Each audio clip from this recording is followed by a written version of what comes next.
What's going on, ladies and gentlemen? I hope you're all doing well. I hope life is treating you all right. It's time for a little bit of a Warhammer. So we are going to be casting a tournament here today. And let me make sure all the settings are good. Just give me one moment. Getting the tournament all started, figuring out our first lobby. One moment.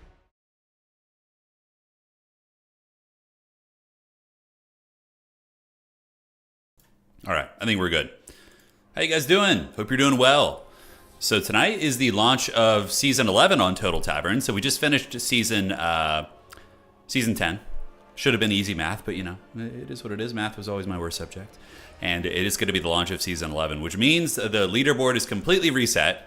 And on top of that, we are going to be having the season finals for Season 10 coming up sometime in the next month. So that's like the major event to basically determine who the world champion is. Now, the defending world champion, of course, is Inticity, and he will be back to defend his crown, as he did qualify for the Season 10 Grand Finals as well, and that is going to be that. Single faction tournament means you play one faction all the way through. Very, very good for beginners and people who only know how to play a couple factions. Hey, Evan, you've been a member for 70 months. Sweet, a 5:30 stream, just getting settled in after work. Hell yeah, man. That's what I like to hear. Yeah, it's going to be a good one. I'm excited. Gangsta, thank you for the $5. Hope you're doing well too. I'm doing pretty good. Just missing my wife. You know, she's still in Poland visiting family, but she'll be back soon. So we're counting the days here. What's up, Mr. Mike? How you doing, man? Hope all is well in the realm of Warcraft 3. Let me go ahead and get this from Max. Max Millionaire, lobby code, please. So we are going to be, having the season finals. We got a lot of fun stuff. So we're going to have the season finals coming of Total Tavern Season 10. We're going to be having our Warcraft 3 tournament on June 7th. And then there will be some other fun events. Like I'm planning on scheduling a faction war coming up in the month too. So we'll be having a lot of really fun community events. Yeah, very, very excited. All right, let's find this. We are in the lobby here, and there we go. Let me tell this player, in lobby with your opponent. All right, so we're going to be doing a Max Millionaire game here, and he's going to be playing against Oishi, so this is going to be an uber sweaty one, which is going to be fun. Okay. And where are we at? Yeah, all right, I think we're good. We are good. You taking part in the games tonight? Not tonight. Tonight I just want to cast. You know, when it's a new season starting, I want to focus on the other players. And yeah, Season 11, Mike, yeah, correct. So if you go to totaltavern.com, we can show you. We've had 10 seasons in Warhammer 3. Obviously, we had a different seasonal structure in Warhammer 2. It was a little bit... What do we have? In Warhammer 2, it was basically along the lines of we would have 8 weeks of play, and the winner of each week's tournament would, you know, qualify, and then on week 9, we would have a grand final. Like, pretty steady. Whereas now we have more of a seasonal format where it's like 2 to 4 month-long seasons. Top 16 on the leaderboard afterwards qualify. I don't know which one people like more, honestly. I'd be curious to get some feedback.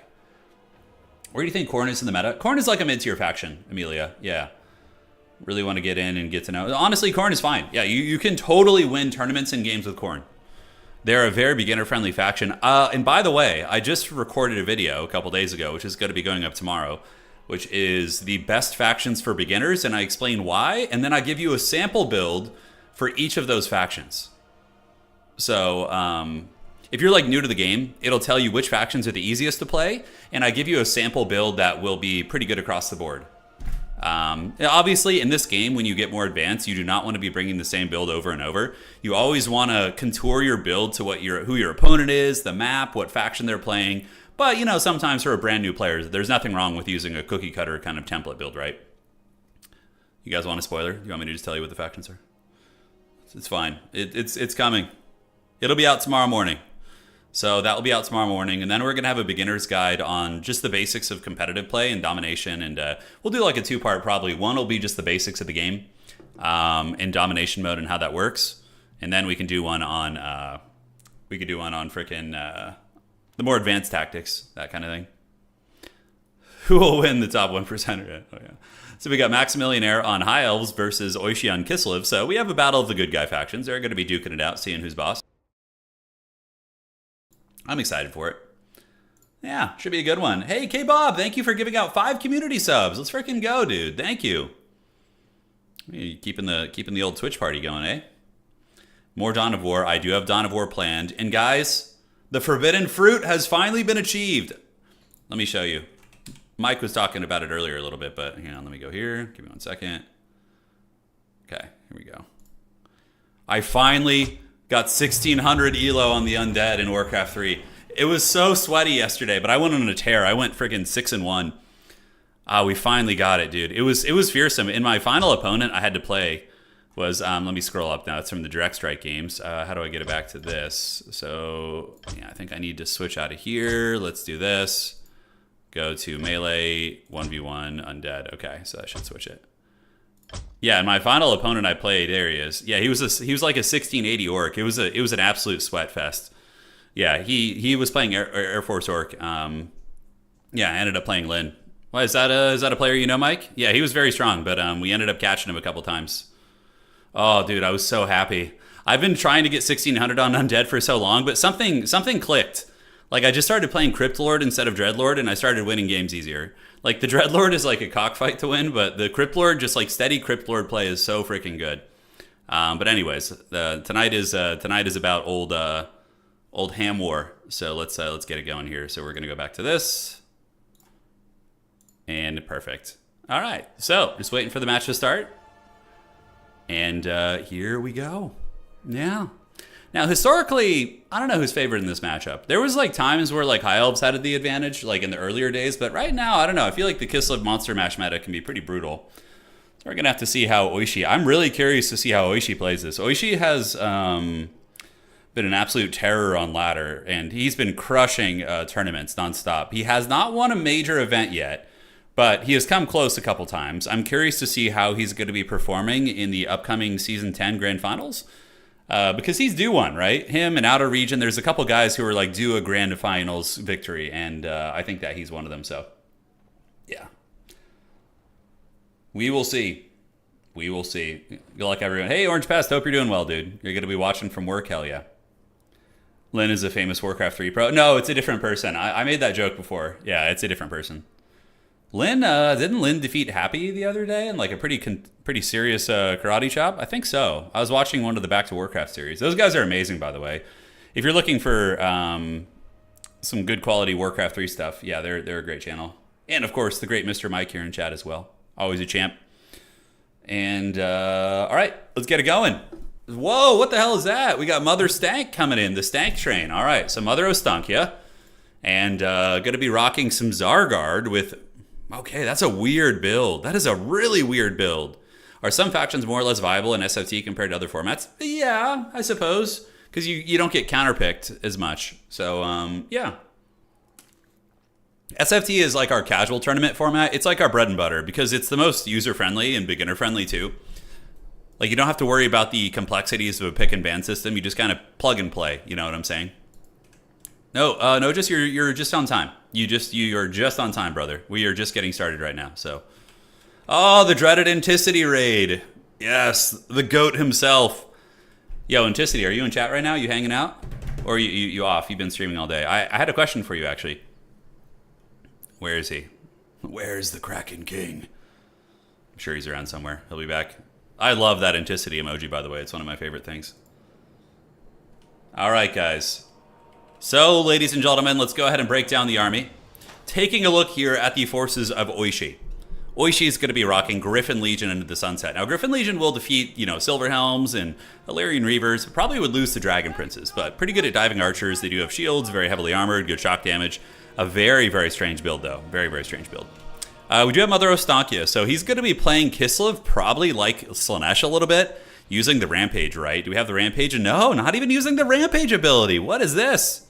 So, Forbidden Fens to slow targets down, and the Curse of the Ancient Witch to lower armor. That's what it is. Okay. So he's going to be lowering the enemy's armor by 60, and then shock charging them with the Griffin Legion. Okay. That's interesting. We do also have a Patriarch for a little bit of healing, and some elite infantry on the outside. The Watchmen of the Night and Zargard with great weapons, which will be pretty good against Elf infantry if left to their own devices. Now for the High Elf army over here, Maximilianaire, one of our big champs here. He is going to be on the Illyrian Reavers.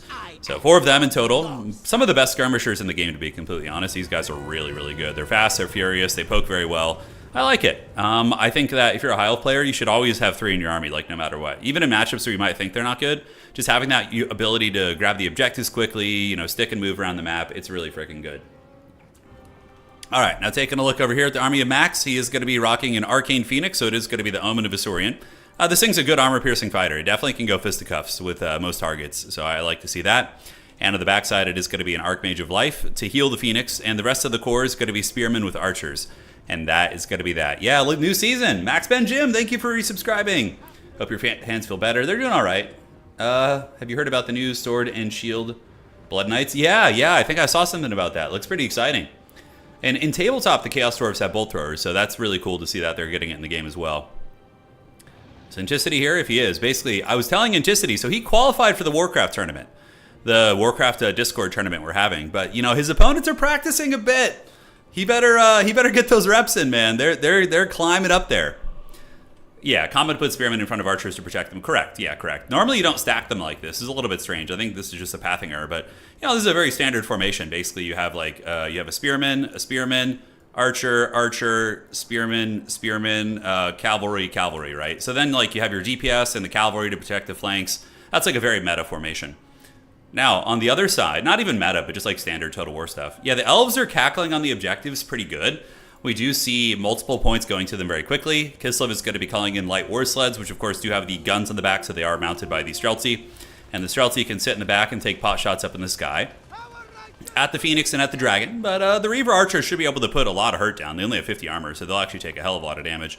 In the meantime, Kislev rolling around with a big Death Star, actually taking the backside objective. So we do see objective number 3 being taken by Kislev. So they actually moved all the way through the woods. Mother Ostankia in her natural habitat moves over there and takes that. And what the hell is this? Whispering Woods? So they're unspottable right now. Oh my god, the entire Kislev army is all sneaky and shit. Okay, I don't know how this is going to be a disaster. Kislev is going to get wrecked here, guys. They're going to have a really, really bad time. Because there's Archers and Spearmen, Fireborn, and 2 huge-ass monsters. Are they still invisible? They're not. It looks like it wore off or something. I don't know what exactly he was doing there, but you guys are ready to see a slaughter? Because that's what's going to happen if Kislev fights this. A little bit of a cinematic lag right there as the Dragon does move in. And the Patriarch is sacrificed, maybe? I'm not sure. Okay, Patriarch takes the charge, and then the Griffin Legion moving in, but you need to use the armor debuff, or else the Griffin Legion will do nothing against the Fireborn. We also have Spearmen coming in as well. And now is the debuff. Okay, so there's some witchcraft going down. The Phoenix doing a big bombardment right there. Salak's Lullaby and Tor's Battle Hammer activated. And the Kislev Cavalry Hammer is trying its best, but Fireborn are really beastly. Okay, Curse of the Ancient Witch is active, putting their armor down to only 60, which is very, very low. And that's going to allow the Kislev Cavalry to fight very well. But you're fighting in, you know, home field territory here for the High Elves. One Griffin Legion is going to be running for the hills already. The Fireborn is going to be deleted outright, but the Kislev Cavalry are taking heavy, heavy casualties. We'll see if it ends up being worth it. Whoa, what? Hang on a second. The Dragon gets a little bit trapped up here, though. So the High Elf Dragon getting taken down to about half health. Okay, a bit of a blunderous positioning error there from Max. But overall, I think Max still comes out ahead there. One Griffin Legion is going to be taken offline. And looking around the rest of the battlefield, we are going to be seeing the Zargard as well as the Watchmen in the night heading over towards the home objective. So they're going to be grabbing this. On the backside, a couple of heavy war sleds are fighting. Winged Lancers chasing down the Reavers. But, you know, Kislev actually escapes that and does okay considering how disastrous of a position that was. Mother Ostankia and the Griffin Legions were able to take half health off the Dragon and did actually kill the Fireborn pretty much to the last model. So, at the end of the day, it could have been way worse for Oishi, but you have to remember Oishi also sacrificed his Patriarch, which is not a cheap character. It's like 700, 800, 900 gold depending on how you build it. So that is a little bit of an unfortunate one here. On the outsides, the Illyrian Reaver is going to be circling and dropping some shots on the Griffin Legion. Griffin Legion do have shields, but if they're facing the wrong direction, like if they're being shot in the back, for example, the shields are not going to be mitigating the damage. So bronze shields do block a decent percentage, 30% of small arms fire, which is like arrows and you know, bullets. Obviously not artillery, but yeah, tonight we have the top 5 factions banned, so it's going to be encouraging people to play, you know, a little bit off meta. So Beastmen, Slanesh, Vampire Counts, Wood Elves, and I think there's one other one. Yeah, I can't remember off the top of my head, but there are a couple banned out. So can Kislev recover from a relatively tough start? The Griffin Legion just being a bit troll in the backfield, so they're just running and trying to occupy the attention of some of these archer units. Doing a little bit of a distraction back there. Meanwhile, Kislev does capture its home objective, and now is going to be moving its heavy infantry up to the middle. Heavy war sleds putting a little bit of Daka down, and I would imagine that Oishi is going to be calling a Patriarch out again. Ooh, man, he also loses a light war sled. Yeah, no, it's still very sweaty tonight. Don't worry, I'm sweating right now, actually, in person, so it's going to get sweaty. But yeah, Patriarch is really needed. That's one of the biggest strengths of Kislev is that character. His AoE healing is pretty disgusting. Like healing up the Griffin Legion, Mother Ostankia would be very, very powerful. The archers are shooting into the Zargard here, which feels bad. And yes, they do have 90 armor, which mitigates a bit of damage. But unfortunately for them, the Zargard do not have shields. So they are going to be taking a little bit here. So it is what it is. Advancing up are the Winged Lancers. Looking at the points, we do see the High Elves sitting pretty comfortably on the objectives. I think it's, and apologies for the lag, I think it's Max has some issues with his computer, I think. So it could be that. It could also be the long connection. Oishi is connecting from Korea, so it could be one of those things. Now, very, very sweaty micro coming in from Oishi. He's just kind of constantly running around with these cav units, but the great part about domination mode is, like, you know, you have to engage eventually. You can't just, like, weasel around the map and not fight your opponent. Here we do have objective number 2 being held, and we do see the Watchmen of the Night as well as the Zargard Great Opens on their way up, and these units are very strong. The Watchmen of the Night will annihilate Spearmen, and the Zargard will obviously crush through the battle line. So we are going to be probably seeing Maximillionaire retreat, withdraw from that fight. Yeah, we'll see. So big fight in the woods, by the way. Look at that. The Curse of the Ancient Witch activated again, putting the armor down of these units to super low. Fireborn down to 60. Arcane Phoenix fighting here. 1 unit of Dragon Prince is actually getting karate chopped really quick by the Curse of the Ancient Witch. Mother Ostankia is able to get away, but, you know, at the end of the day, the Griffin Legion don't do badly. Man, that's a really sick combo. Using that huge armor melting ability and then using the Griffin Legion, who of course lack armor piercing damage but have really good generic damage, to chew through these units is really, really badass. Yeah.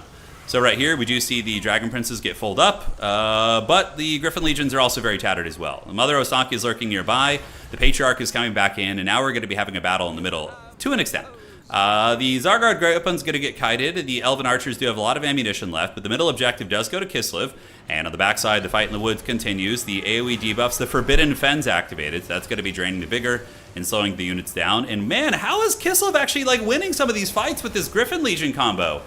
Yeah, that is impressive. And now we see all the prayers going down as well. So that's going to be healing, that's going to be vigor reduction, and tons of damage. And somehow, some way, the Kislevite Cavalry, with the armor melting strategy, are winning these big fights against, like, the elite High Elf units, which is really, really wild to see. Now in the back, we do have some White Lines of Grace coming in, but they're about to be run over by some heavy war sleds, which is going to be pretty punishing right there. So there they go, and here they are. Heavy war sleds are getting in there, and yep, those bearers are going to be feasting. They run through those units. Looking over here, the Archmage and the Winged Lancers continuing to fight, but the Kislev Cavalry are holding firm, and we do see the Dragon character actually getting pushed back. So the Archmage and the Dragon being attacked by the Patriarch, who's an okay fighter.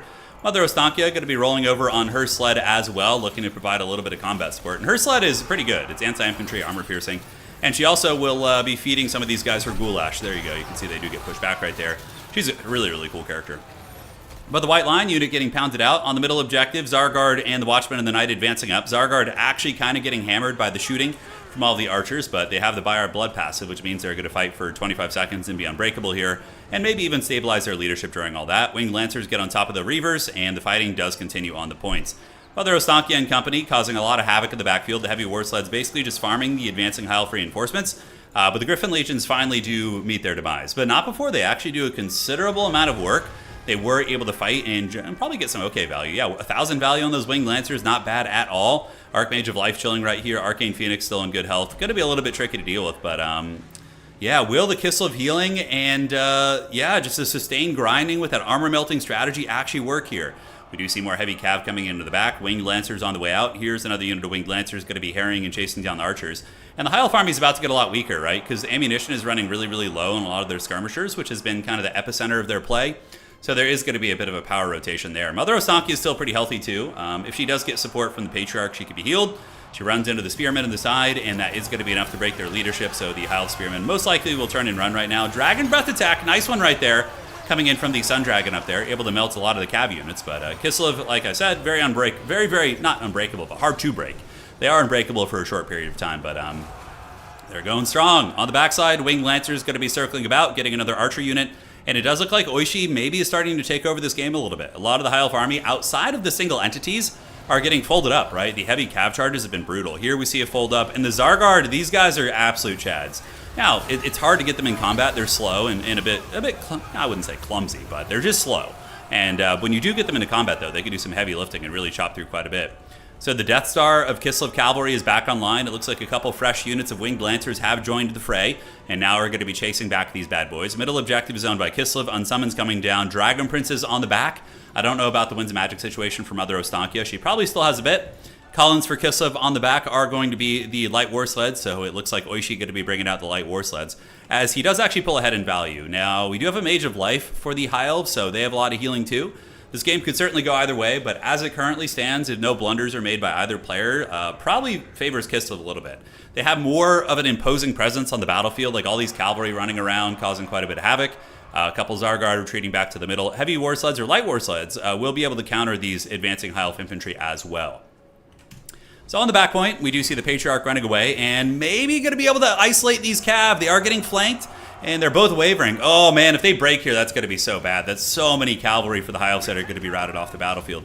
So they got harried and chased, and that's one of the cool things about Kislev is that they're, even their heavy Cav are very fast. They have 84 movement speed base, so they are able to chase the Illyrian Reavers off the battlefield, which have about 90 speed, but when they get tired or when they get cornered, you're going to be able to get them, right? So, looking here, we got more heavy war sleds coming back here, and the Elves looking like they're going to be trying to contest the middle. On the backside, we do see some Illyrian Reaver archers, which are going to be heading for Objective 1 to try and grab that bad boy.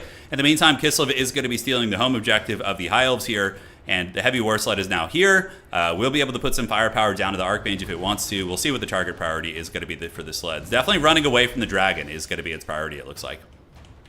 But yes, Kislev in a commanding position, 12,400 against 10.5. Both sides do have access to healing, so that kind of mitigates that. Definitely going to need to park something in the back objective, or else it is going to get taken. Oh, Melon, yeah, we were playing? That's cool. Yeah, GG to you. It was fun playing some Direct Strike with you. Good times, my friend. I've been playing that quite a bit. All right.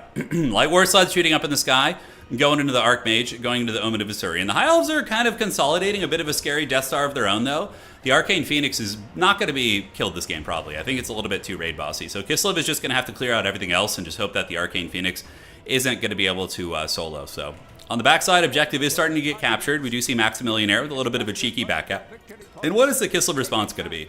Probably some dervishes. You'll probably see some dervishes get called out of that point. They're going to be landing there. But on the middle, here it comes. The fight is on again. Oishi charging into the Dragon Princes. Big breath attack. A bit of a swing and a miss, unfortunately, for our High Elf champion, Maximilianaire.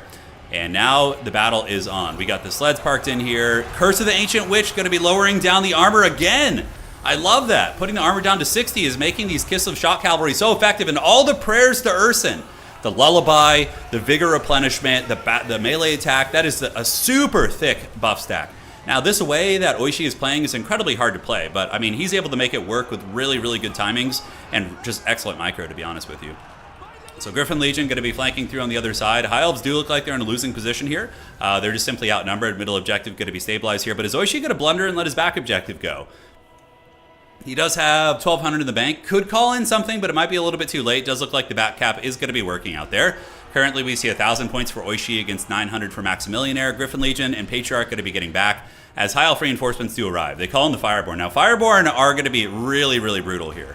They're going to counter the Griffin Legion units really hard. But if there is the armor melting spells from other Ostankia, you know, that does some work. But yeah, back point is ninja'd, so Maximilianaire able to get the job done back here. He steals the back objective with the Reavers, which is very, very troll here. And advancing up is going to be the Griffin Legion. So are they going to be able to get it done? Looking at the current points right now, we do see that Kislev is getting close to victory. They are past 1,100 points. Of course, for anybody newer, you need to get 1,500 points to get the W right here. Winged Lancers charging into the Fireborn, and we are going to be seeing a Patriarch right here. So Griffin Legion circling, and they're going to rear charge into the back of these units. Patriarch is here, and another unit. That's a lot. I mean, even though the Fireborn counter these guys, Griffin Legion are raid bosses. They have the glorious charge ability, which means they get like double charge bonus. And just, it's a numbers game here. But the Omen of Isurian and the Dragon going to be coming in. Mother Ostankia as well. Healing coming in from the High Elves. But look at the Curse of the Ancient Witch, again, putting the armor down to 60 on these guys. Oh, he misses the bombardment. Max with a bit of a miss micro there. But it is what it is. All right, so the fight rage is on. Fireborn getting very, very low. Having the low armor mitigates one of their biggest assets. And the Kislev units do also have their heavy war sleds in combat. So the sleds, even though they're meant to run over infantry, when they're in combat like this, the guys on the back, you see these like guys riding in the back, they will shoot their guns as well when they get the opportunities. And look at that, the Archmage gets surrounded and actually punished by the Kislev cavalry. Really, really melting its stats down. That is really badass. All right, so that's probably going to seal the deal, right? Granted, all three of the objectives are going to the High Elves right now, so maybe Maximilianaire can do like a Weasel kind of game and find a way to win on points. The Omen of Isurian is pretty healthy. We do see the Mage of Life running for the hills. And at this point, if you're Oishi, you need to get your heavy war sleds and chase this thing and shoot it out of the sky and make sure it doesn't come back. because you know, it's gonna be getting punished, or it's gonna be able to heal a little bit. Maybe no, it's at healing cap, but it will be able to heal other things. So finishing it off is gonna be uber important, I think. Looks like it's gonna get away though, which is unfortunate. So it could have been stopped. Oishi could have gotten it, but I think Oishi is starting to realize how important the objectives are getting at this point. And if Oishi does get an objective here pretty soon, he will be able to win on just 1 point. He just needs to get it really, really quick. All right, so the heavy war sleds or light war sleds are still online. We do see the Archmage surviving. Back objective going to be recaptured. And over here, Oishi does. Oh, that's so clutch. Like a beat up raggedy ass Winged Lancer unit able to screen out like a full health Reaver. These absolutely Chad Polish cavalry able to move in. And, you know, that objective still belongs to Kislev. This is insanely valuable. Like, if that had gone to the High Elves, it massively increases their chances of victory here. But the Winged Lancer is able to screen them out. Max probably should have stayed on the objective, just like fought on the objective, because he has more capture weight considering how damaged the Winged Lancers are. But that is a really, really nice play there. On the backside, Kislev is able to get its home objective. So now this game is probably just over, I think, because Kislev has enough of a points lead where they're going to be able to win on just one objective. They could just sit on objective 1 and just cackle, and it's going to be on the High Elves, who had the objective disadvantage for most of the game, to, you know, get the triple cap here, which is going to be incredibly difficult. Dude, this freaking Griffin Legion army is brutal. Dude, when I saw the armies and like some of the engagements, I thought that Oishi was going to be losing most of those fights. But somehow, dude, he finds a way. I am so impressed with Oishi's play here. Max played a very good game too, honestly. He was like, his positioning was good. I thought the engagements he took were fine, but this Griffin Legion army just melts shit, bro. It's impressive. So he's going to be approaching 1,400 points here. The Omen of Asuryan getting very, very low. We have more. This is like a cool, heavy cav Kislev shock army. I love to see it. So they get in there, they melt some of those units, and now the Kislevites are going to be bouncing out. Breath attack coming in from the Dragon. Really nice breath attack, taking about half health off the Winged Lancers. Now we get the Lions of Krace, which will trade okay, but not going to be enough, as we do see 1,400 points here for Oishi, and Max is going to be making a last-ditch effort to try and get this objective here. So he's coming in with everything, just trying to creep over here, getting a little bit creepy, if you know what I'm saying. Omen of Asuryan is broken and running. Dragon is really low, and Mother Ostankia is just going, man. I love to see it. Yeah, so we got Mother Ostankia on her sled. She's coming to, you know, beat her opponents with her slippers, so the classic. And she does drop her little bombardment there on the Lions. Dragon can't really get engaged in combat considering how beat up it is. We have Griffin Legion chasing down the Illyrian Reavers here. Should be able to screen them off the objective. And Oishi does have more Winged Lancers coming out, so this is a little bit different than Anticity style. Anticity style would use more ranged skirmishers. It would probably have like 4 horse archers. This is like, yeah, very much like a Kislev Cav Death Star build using like layering of buffs. And, you know, normally, to my knowledge, Anticity isn't a big fan of, like, debuff spells. But this was basically all predicated on debuff spells, this particular build. But, yeah, similar styles for sure. On the backside, we do see an attempt to capture the objective, 1450, but Kislev is going to be wrestling the middle objective. So even if they do lose this one to these skirmishers back here, it doesn't really matter. Mother Ostankia with the pot shots shooting her goulash at the Archmage up here, and actually maybe going to be getting a break right there. Kislev heavy cav, couching their lances, running over these haggard cats. And on the back, that is going to be a tap out. GG, well played. And then the Winged Hussars arrived. That is the most Winged Hussar game I think we've ever had from Kislev. That was really fun. That to me was way more interesting than seeing a monster Death Star. Like seeing the heavy cavalry, which require exponentially more finesse than monsters, was very, very cool. So Griffin Legion, 3,800 value, 3,900, 21. Whoa, that's insane. Jeez Louise, armor melting pretty good. All right. That was intense. All right, and for the High Elf army, well, 5,000 value on the Dragon. That's pretty balls deep too. 2,800 on the Omen. Fireborn got melted up though. They definitely did not pay for themselves considering they were summoned twice. All right. How many Steven Seagal jokes should we expect tonight? I don't know. It depends. There needs to be something to naturally introduce how terrible he is to the conversation. All right. Cool beans. Let's get this. And we're going to do that. All right. We're almost ready for the round. I need to give a buy round point to you. So let me find this player here. There they are. So buy round point, and we should be good. The Hussars hustle indeed. Fidel, thank you for resubscribing. I appreciate it. Thank you guys so much. Great way to support the channel. Either become a YouTube channel member or subscribe over on Twitch. Whatever platform you enjoy more. It's always great. Speaking of terrible, what Dark Elf units need to be better? Phantom, I'll take a look at the roster for you right now, and we can talk about that. So just give me a second. Just updating, doing a little bit of business here. What are some meta picks for Skaven Lords? Pepe, the most meta pick for Skaven Lords is Ikit Claw. He's the easiest. You basically just get Ikit Claw, you put him on a Doom Wheel, and you give him Cleansing Ruin, and he's just really, really good. So, where is it? Yeah, so Skaven, my little rat people. Little stinky, furry rat creatures. So the most meta Skaven Lord, which you could honestly bring him in every single matchup pretty much, you just switch in between the Flayer and the Doom Wheel, is you bring Cleansing Rune, you bring Storm Demon, you can keep Musk of Fear, but probably cut that, and unlimited power is fine too. Just like this. It's extremely strong. Hey, Amelia, thank you so much for becoming a channel member on YouTube. Really, really appreciate that. Welcome to the Dukes of Haggard. And let's look over here. So somebody asked about Dark Elf units that need to be buffed. Okay, my old man brain can remember a question from 2 minutes ago. So Dark Elf units that need buffs. Okay, I'm going to go through this quickly. Khorne Hellebron, Rakarth, Lokir. The other characters here are probably fine at what they do. Probably could see a cost reduction on Blackguard. Harganeth could probably lose 50 gold. Most of their missile units are probably fine. Dread Knights are fine. Doomfire Warlocks, you could probably take off like 50 to 100 gold on those guys. Aside from this, most of the chariots are acceptable. Charybdis are trash. War Hydras are trash. I think massive buffs to those units would be really nice. And aside from that, like the other units are mostly fine. Yeah, those are the big problems. So Crumb says, been playing with your Nurgle guide, really helping me grasp the faction and matchups. I'm glad it's helpful. I'm glad it's helpful. I hope it's been taking you and Grandfather to many glorious victories. Yeah. All right, perfect. Macho Man Randy Savage. Oh, dude. We used to have him. He used to be one of the gifts that would pop up on the channel. Yeah, back in the day. Okay, so let's check here. Checking and checking.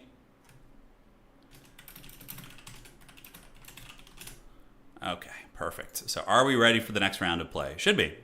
Should be getting there in just a moment. Let's refresh this. Yeah, Hydras and Charybdis are really terrible, unfortunately. What do Hydras have, good healing or average healing? Let me look real quick. Do they have the 0.2 healing or do they have the 0.1? You could probably buff Hydra's healing to like really accentuate the fact that they regrow heads and shit. Give it like 0.2 healing, and then they might actually become more... Like, if you brought them down 100 gold and gave them a better healing profile, Hydras might actually see some play. The Charybdis needs to have, like, a much... This should be... increase the range of the Abyssal Howl to, like, 100, so it's actually substantial, and then maybe even increase the value by, like, 2, so it's minus 10 leadership. And then the Charybdis would see some play, too. There's very easy fixes for all these units that wouldn't be backbreaking, and people in the campaign community and multiplayer would love it, honestly. Yeah, it would be wins for everybody. Okay, so let's pull back here. Paxability. Oh, yeah. GG, man. It was a nice try. All right, we're ready for the next round. Going to refresh this in round 2.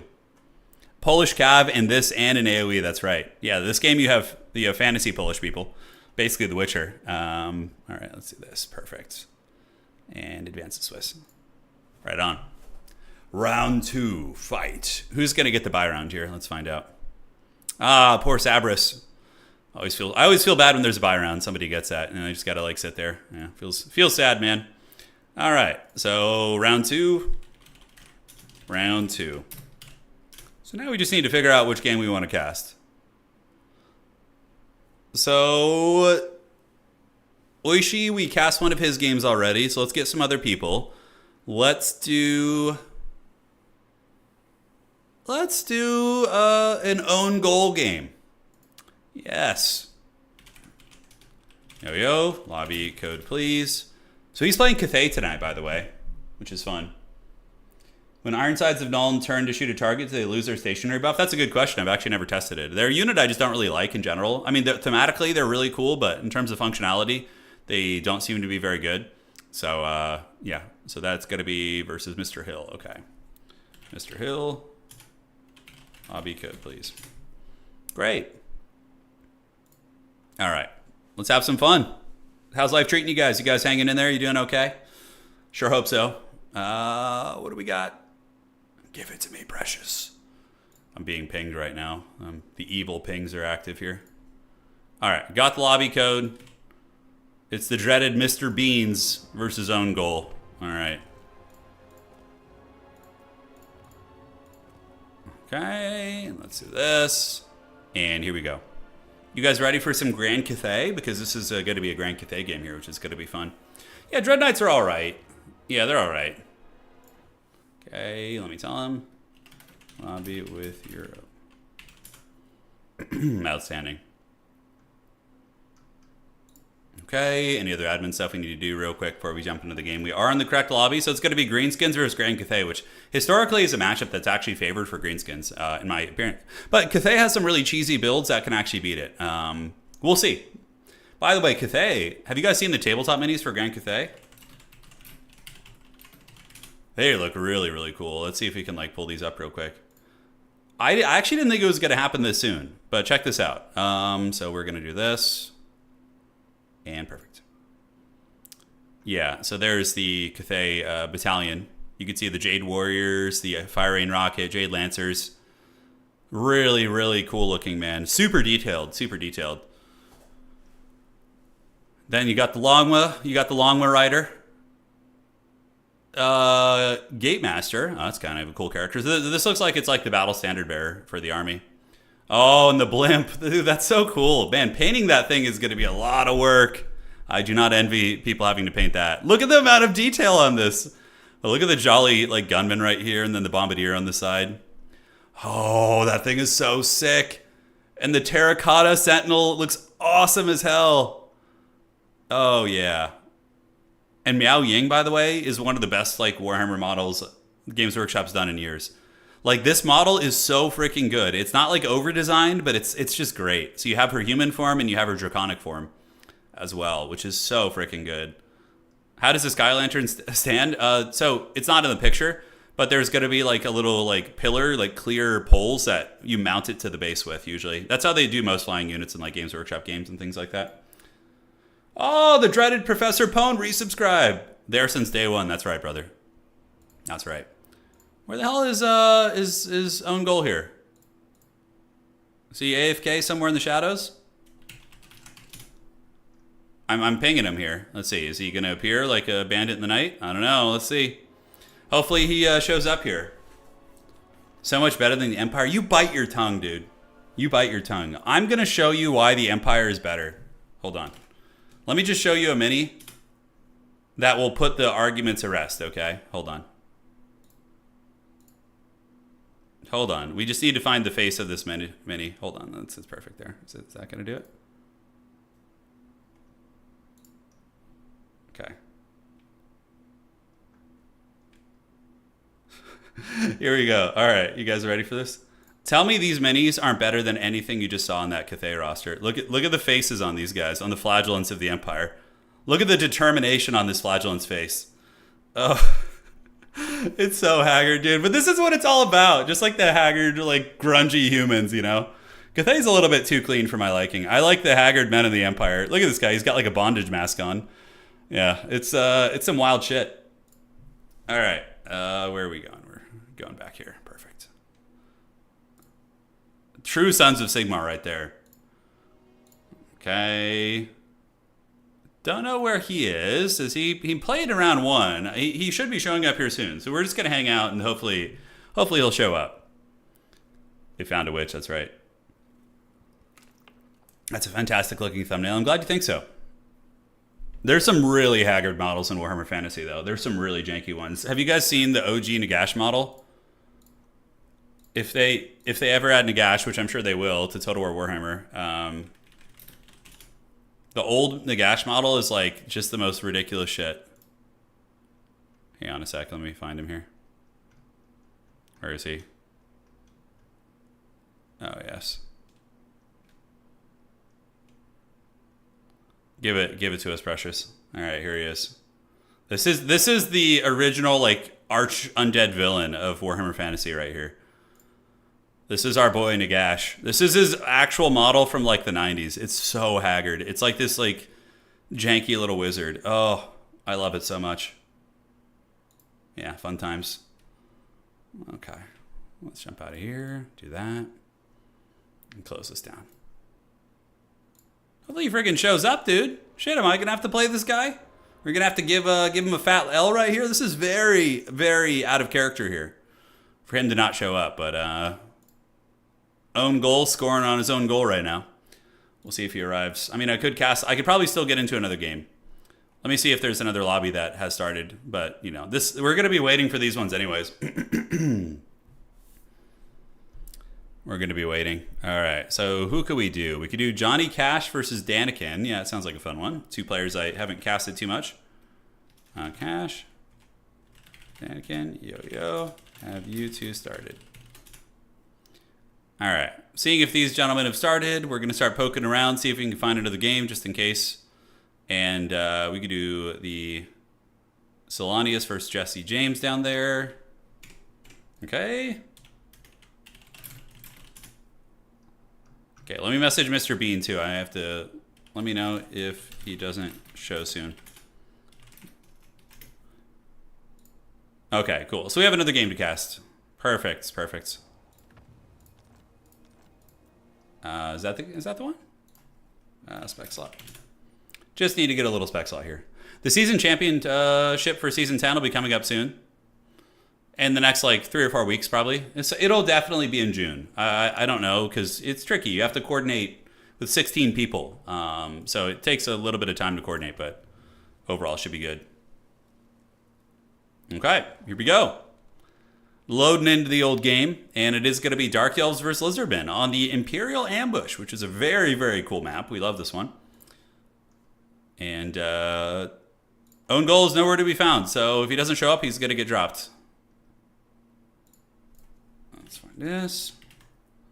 And we're going to give you the buy round point there. Yes, Lizardmen versus the Dork Elves. Are we going to be seeing any forbidden tech? Maybe the Hydra. Hydra would be fun. I would not be opposed to seeing it. Although Hydras are pretty terrible against Lizardmen. The Lizardmen just like have salamanders. They have so many units that basically just hard counter those type of like lightly armored big monsters. Yeah, they're going to have a bad time. Okay. Okay, perfect.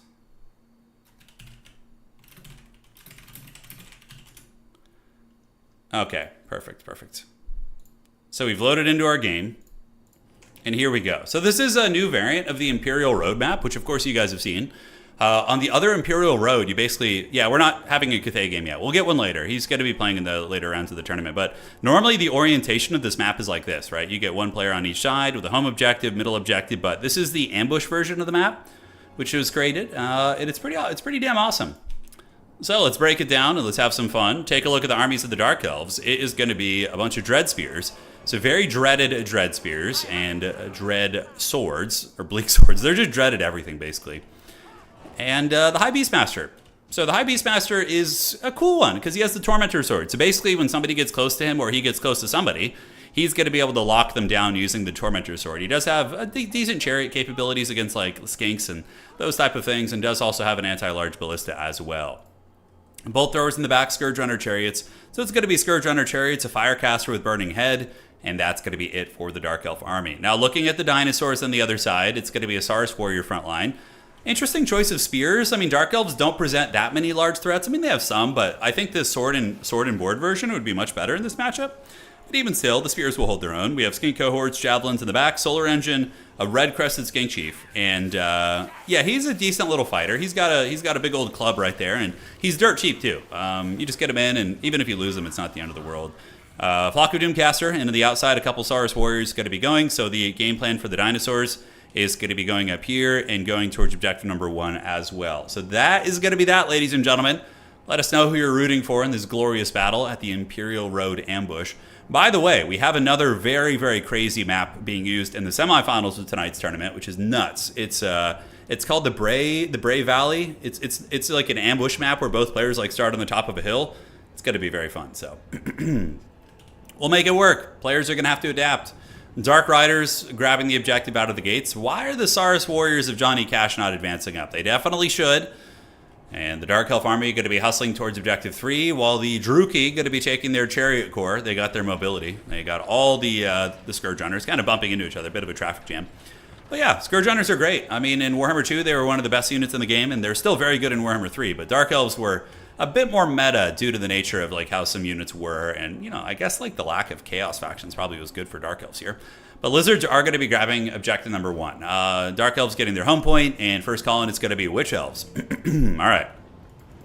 So Witch Elves are really good at cutting through skanks and Tsars, but they're very vulnerable against any like big armored cavalry or monsters.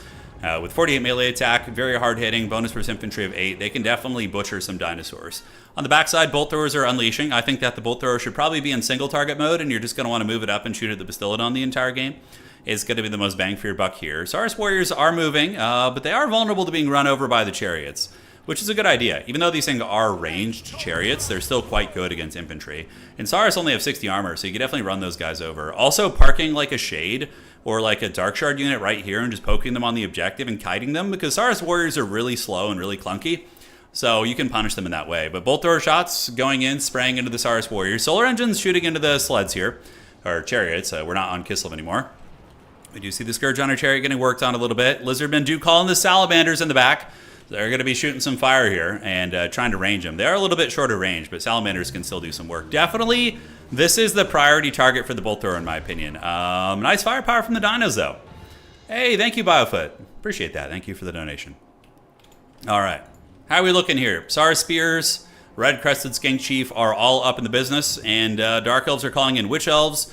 Mostly melee-based units, and now we have another unit of Dark Rider Repeater Crossbows being called in, which is an excellent choice. Saurus are very helpless against skirmish. I mean, they do have shields, but getting the Dark Riders up in the point and shooting at them is going to be very cost-effective. These chariots should also be ramming into the Saurus. There's no reason not to. Saurus warriors do not have any sort of charge defense, so a chariot with an anti-infantry bonus running into them is going to be quite good. Now, what is this sorceress doing? It's getting a little bit sneaky here. Sneaky, sneaky, getting around the side. Going to be trying to drop some sort of a bombardment here. We don't know yet what yet. Salamander's going to be zeroing in on this wizard, though, and if she's not moving and dodging, she's going to get hit pretty hard. Here comes a lot of shots. She is able to juke most of those, doesn't really get hit, so that was very, very good there. Good control. And now we do have the Dark Riders, and they're going to be unleashing their huge armor-piercing bolts into the Saurus warriors here. And over the course of a long game, this will generate some pretty good value. The shields mitigate a lot of that, but overall pretty good. So Burning Head attempt activated, and it is going to be a bit of a swing and a miss. The Burning Head, it looked like it was targeting some skinks on the outside, but they end up avoiding it. And moving in are going to be the Bleak Swords. Bolt Thrower shooting in the Salamanders. We'll get some nice picks. Flock of Doom activated, only hits one unit, so that feels a little bit bad. But Bleak Swords will actually trade reasonably well into the Spear version of the Saurus, because the Spears aren't going to be really good against infantry. They're okay, just because Saurus are linebackers, but overall not the best thing in the world. Now, in the middle, one unit of Bleak Swords is being heavily overwhelmed here. There's literally 3 units on it, and the Red Crested Skink Chief. But now, the Bare Naked Lady's going to be coming in. The Witch Elves, they've got their poison blades, going to be eating a lot of fire on the way in. Very epic looking shot as they move into combat and have taken a hell of a lot of damage already. But they popped Cascading Fire Cloak to buff them, Witch's Brew as well. 70 and 50 on the stat line, but this is exactly what they don't want to be dealing with, is the poking fire of all these javelins. Yeah, immediately they're just getting melted by all this javelin cohort fire. The Lizardmen using the Roman Legion tactics with their Pelums here and doing quite a bit of work against the Witch Elves right there. All right, now, on the other side, Dark Riders putting some big firepower down into the Saurus Warriors. Good value so far. Coldwood Knight's going to be trying to sneak into the backfield. Witch Elves already getting folded up. Crows of Cain being called in. So these guys are a pretty good diving unit. They can get into the backfield, and they'll be good against Clawsodon Hunters, considering they're an anti-large unit. Not so good against infantry-sized Harpies. Really nice Burning Head by the Druchii, though. Going to be cooking into the Skink cohorts right here. And we do see the Salamander Hunting Pack getting harried. They've been getting chased by some of the Dark Riders, but the Dark Riders are forced to retreat, while the Crows of Cain get the Whiplash ability, giving them a stat line buff, and now they're fighting against the Clawsodon Hunters. But remember, they're fighting in enemy territory, so there's going to be a lot of supporting fire coming from the ground of the Lizards with their cohorts and different things like that. And the Crows of Cain did okay, but at the end of the day, the Clawsodon Hunters are like a 1,500-1,600 gold unit, and we're just a little bit too strong. Now on this side, Dark Riders paying for themselves, right? Like a Dark Rider unit is cheaper than a Saurus unit. So if a Dark Rider can wipe out a freaking unit of Saurus Warriors, then it's worth it. But ammunition is going to be running out right now. So the value trading continues over there. I think dinosaurs are getting a fair amount of decent engagements here as the Crows of Cain do get poked. And both sides do, of course, have the Coldwood Riders. We do have the Coldwood Knights and the Coldwood Spear Riders back here for the Dark Elves. And the Lizardman Cav of Johnny Cash trying to chase down the High Beastmaster as well as the Scourge Hunter Chariots, which are putting the moves on these guys and getting some decent kiting. But now it does look like the dinosaurs have stolen the home objective. But in the meantime, the Dark Elves actually stole the home objective of the Lizardmen, it looks like. So both players playing a little bit of a cheeky objective game there. On the other side, though, the Dark Elves not really getting a lot of ground. Lizards are very stalwart, so if they can just keep the trading kind of even over here on this side of the battlefield and then have a Helm's Deep here in the late game, I think they're going to be pretty good. So on the backside, we do see a dreaded engagement. Oh no, the High Beastmaster, the Lord of the Dark Elves, gets caught by anti-large cavalry. And these guys are no joke. Coldland Spear Riders are really, really strong against big targets. And you can see there's the Dark Elf Lord there. He's a little bit trapped up. He got pinned in, he got surrounded, and he's going to be getting karate chopped. And if he dies, it's probably just game over. I think at this point, yeah, it's probably GG. The High Beastmaster getting wrecked is really, really bad. It's going to give Johnny Cash a big value lead and penalize the entire Dark Elf army. The Dark Elves attempt to use their Wizard, trying to use bombardment right there to nail the Coldland Spear Riders and the Skink Cohorts, and even that magic is completely wasted now. That's a really good spell, Piercing Bolt. If that had been done like 30 seconds earlier when he was trapped and surrounded, would have been able to free him probably, but in that case, it's not going to get the job done. And now the Dark Elf army is going to have big leadership issues. Currently 6.2 against 6.3, so Dark Elves are trading well considering the circumstances. They still do have 2 chariots online, and I mean, is there any way they can scrap this back? The High Beastmaster is a cheap lord, so losing him is not the end of the world, but man, oh man, definitely sucks. Dread Spears, the Dark Elves, Elvish factions in general have pretty high leadership, so the Dread Spears are able to hold back the Lizard Cav here. They'll be able to poke them with the spears, but now healthy units of Saurus Warriors are on their way up. Saurus Warriors will bash those units. Salamander's putting some good counter shooting into the Scourge Hunter Chariots back here, and the Dark Elves actually look like maybe they're going to have an opportunity to get their objective back, the home point. I don't know, we'll have to see. Points are very, very close. Danikin here sitting at 572 points against Johnny Cash, who's sitting at 555. That Lord Snipe certainly going to be a big morale booster for the dinosaurs. In the meantime, oh my goodness, the Sorceress is getting blasted by the fire. Oh no! She got a taste of her own medicine right there as the Salamanders just nuked her into another dimension, ladies and gentlemen. Oh my goodness. All right, so down goes the Sorceress right there. That feels bad, but it is what it is. So that's another huge blow to the Dark Elves. Now they're going to be without magic and without their lord. So they're going to be taking a leadership penalty across their entire army. And yeah, I don't know how they're going to come back from this one. I mean, they are doing really well in value trading considering Danikin is value trading very, very well and getting good picks on many engagements. But it just seems like the important fights are really going to the Lizardmen, as Johnny Cash going to be sending forward his own Coldland Riders. You would think that the Dark Elf Velociraptors would like see that their homies are also dinosaurs and like betray their Elven Riders, but I don't know. It's I guess the Dark Elves treat them pretty good. Who knows? Coldland Riders here are getting surrounded, and they're going to be getting surrounded by the Coldland Knights and by some Dark Riders, so maybe they'll be able to edge that one out. And on the home point, Lizardmen still holding onto the objective here. On the outside, we do see the Lizardmen hanging in there. Witch Elves being called in. Witch Elves will be very good here. If you get the Witch Elves in the front, and then on the backside you surround and get them with the cavalry on the back, it's going to be brutal damage, and these Saurus Warriors will actually fold up very, very quickly. But yeah, man, really impressive play by Danikin to keep this game together. I mean, despite all the losses, the Lord having died, a couple big blunders, still staying in the fight and keeping it going. So Dread Spears trying to hold the objective of the Lizardmen. Currently, as it stands, we do see the dinosaurs of Johnny Cash passing them up on points. Spearmen here fighting against Coldland Riders. And the Dark Riders here also going to be getting a bit of a surround. And there goes the old Salamander hunting pack. Fleeing away, but still very much alive. So big win there for the Lizardmen. Solar Engine, oh, this feels so bad for the Dark Elves too. The fact that the frickin' Solar Engine is still alive, oh god, that thing has 1,000 HP. And it's going to be contributing a lot of value here as it just pokes into these units, right? On the backside objective, the Witch Elves going balls deep, hunting down the Saurus Warriors, and they're very quick, 44 speed against 29, and they are using the Witch's Brew, and the Saurus are going to be retreating during all that, but they are going to get charged by the cavalry in the sides, and then the Witch Elves are going to be able to catch a lot of them and probably finish off that unit. On the backside, we do see a unit of Coldland Spear Riders being called in, but even still, the Dark Elves win that fight, probably. With the Witch Elves being so healthy and their cavalry out here also being pretty healthy, I think they still win that fight.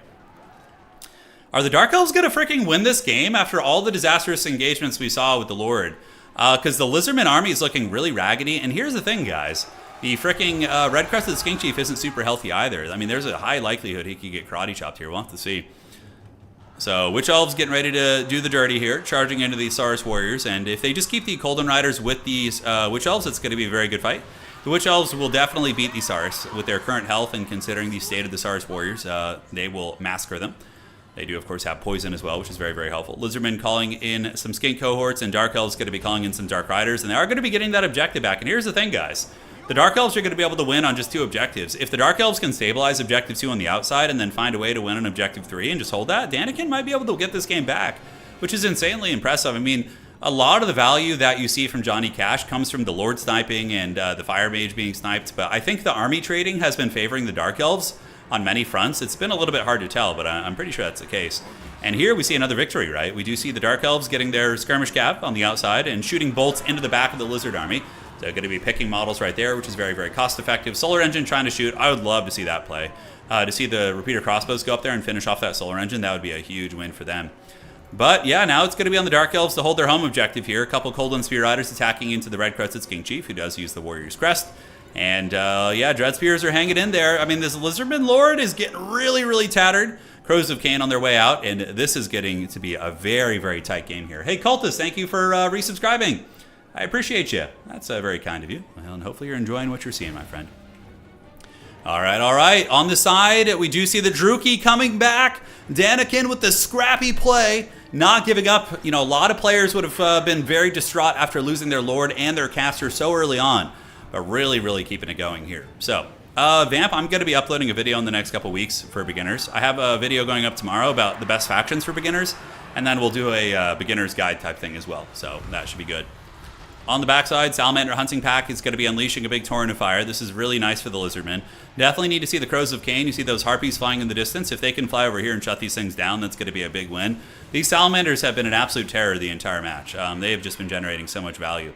On this side, the Lizardmen taking a bit of an L right here. So Norska is one of the beginner factions. They are. Yeah, they're one of the 5 that I've recommended for new players. Their Salamander Hunting Pack, though, being harried and killed. This is really, really big for Daniken because he's able to chase down an expensive unit, shut them down. Witch Elves are still grinding very, very well, but the Druchii are going to need to reinforce this point. They are under heavy pressure here. Crows of Cain do get into combat, though. This is huge value for the Dark Elves. A very, very nice pick. The Harpies are going to rip apart these Salamanders in combat. Salamanders are not designed for this type of fighting. And yeah, the Harpies are pretty good at sustained fighting. They have high melee defense, and you know they have the regeneration too. Also, Coldland Knights move again, and it does look like actually the Dark Elves are taking over the game. The reverse sweep. What an excellent match between these two players, man. What an excellent match. Witch Elves also going balls deep back here, having gotten 1,000 value, and they're still just cutting shit up and doing work. Witch Elves are really good if they're not focus fired by missiles. Like what you saw earlier when they got last Samurai'd by all those like cohorts and javelins and shit. That basically nullifies them. But if they're allowed to just grind in combat and cut through things and just sit and fight, you know, plant their feet in the ground, get the job done, very, very good. More Coldland Knights being called out, and the Lizardman Lord is also on the run. So for the first point in the game here in about 30, 40 seconds, we're going to be seeing the Dark Elves actually passing the Lizardmen on points, and it does look like the Druchii, despite the Lord blunder early on, are going to be able to stabilize by just having cost-effective trading. Witch Elves here, chasing into the Salamander Hunting Pack. Dark Riders also going to be flanking them out of the woods. Looks like they did rally there, and we see a lot of the Salamanders being speared and hunted and going down here in this combat. Yep, that's got to be GG. I mean, I know I thought it was GG earlier when the Dark Elf Lord died, but man, oh man, he scrapped back like an absolute champion and really, really played super well. Harpies getting an excellent jump, and Harpies are a very more of a soft counter against Coldland Spear Riders, because Coldland Spear Riders are an anti-large unit, so when they get attacked by a very durable infantry-sized unit, they're not really going to be able to kill them quickly. So that's really tough for them. And Daniken, yeah, with a brutal, brutal comeback here. Saurus Warriors getting charged by the Coldland Knights. 2 units of swordsmen going to be arriving on the objective to provide capture weight. We do also have the Dark Riders. It looks like the Dark Riders were able to hunt down that Bastillodon, by the way. And here, Coldland Knights getting taken out. And I would not be surprised to actually see the freaking Lizardmen tap out here in a minute, because this objective is going to be going to the Dark Elves. They're behind them. They're shooting with repeater crossbows. They got 20 of 60 models, so at least a third of their combat capacity here. And the Coldland Knights are going to be encircling. Flock of Doom going down from the dinosaurs. Nice cast there. Going to be hitting Coldland Knights and Bleak Swords. And we do see the Skink Chief being hunted down by the Dark Riders. It's going to take a while for them to kill him, but they'll get him eventually. It's just a matter of time. More Coldland Knights comes out, and yeah, I don't see anything the Lizardmen have that can really get the job done. Clostodon Hunters are pretty good against these Coldland Knights because they can get the jump on them and make sure the charge bonuses aren't really factored in. But I really, really don't think that's going to be enough. As they do descend from the skies, here comes the Dread Beasts. And they're going to be ripping and tearing. Yeah, certainly very, very brutal combat effects on those guys. But the Bleak Swords will be able to hold them at bay. And if you stack the Coldland Knights with the infantry, they might be able to actually hold back the Clostodon Hunters. More Coldland Knights on the way in, and that is going to be a triple cap. So it's basically impossible for the Lizardmen to win at this point. We have 1,300 points on the board for the Dark Elves. And it's going to take them so long to potentially get the objectives back, if it were even possible for them. Which Daniken is actually up in value, and the Lizardmen are just looking very, very rough. I think a big variable was actually the fight on this side. The Witch Elves, like, butchering multiple waves of units with the Cold Knight support was very, very good. That was very, very clean. I love this game. This is a great freaking match, man. So hopefully you guys enjoyed this. And for any of you guys a little bit newer to Total War, hopefully this is a cool showcase of how back and forth the matches can be. But Colossus on Hunters, not going to get the job done. They're anti-large. They're not going to be good against Bleak Swords. And now we got 1,400 points on the board. So going to be very, very quick here. As in the next 30 seconds or so, we're going to see a victory. Lizardman Lord still not killed. The little gremlins, juking those guys. But yeah, he's routed basically. So he's got to be a non-factor. GG, well played. And the Dark Elves with the comeback victory. Let's go. What's up, Saragan? How you doing, man? Welcome to the stream. All right, so big blunders from Daniken early, but great micro and great decision-making, great objective play, was able to bring it back. Very, very fun stuff. Yeah, the Witch Elves and the Cold Knights were the carries, 100%. That was very cool. Witch Elves got 1,200 value right there. And yeah, that was a good little match. Very fun. GG, well played. Let's go ahead and take a look and see where we are in the tournament now. So we're going to go check on the website, see what point of progress we're at. Let's refresh this. And all right, so we're just waiting on a couple matches here, and we will be ready for round 3. So that is the second round of tonight's tournament, and we're getting ready for round 3. Hey, Phantom, thank you for subscribing. I appreciate you, boss. Hope you're enjoying what you're seeing. Oh, man. Good times. It's always good hanging out with you guys, man. Little Memorial Day hangout. It's all good in the neighborhood. Let's check this. And, all right. One sec here, guys. Just going to take care of a little admin thing real quick.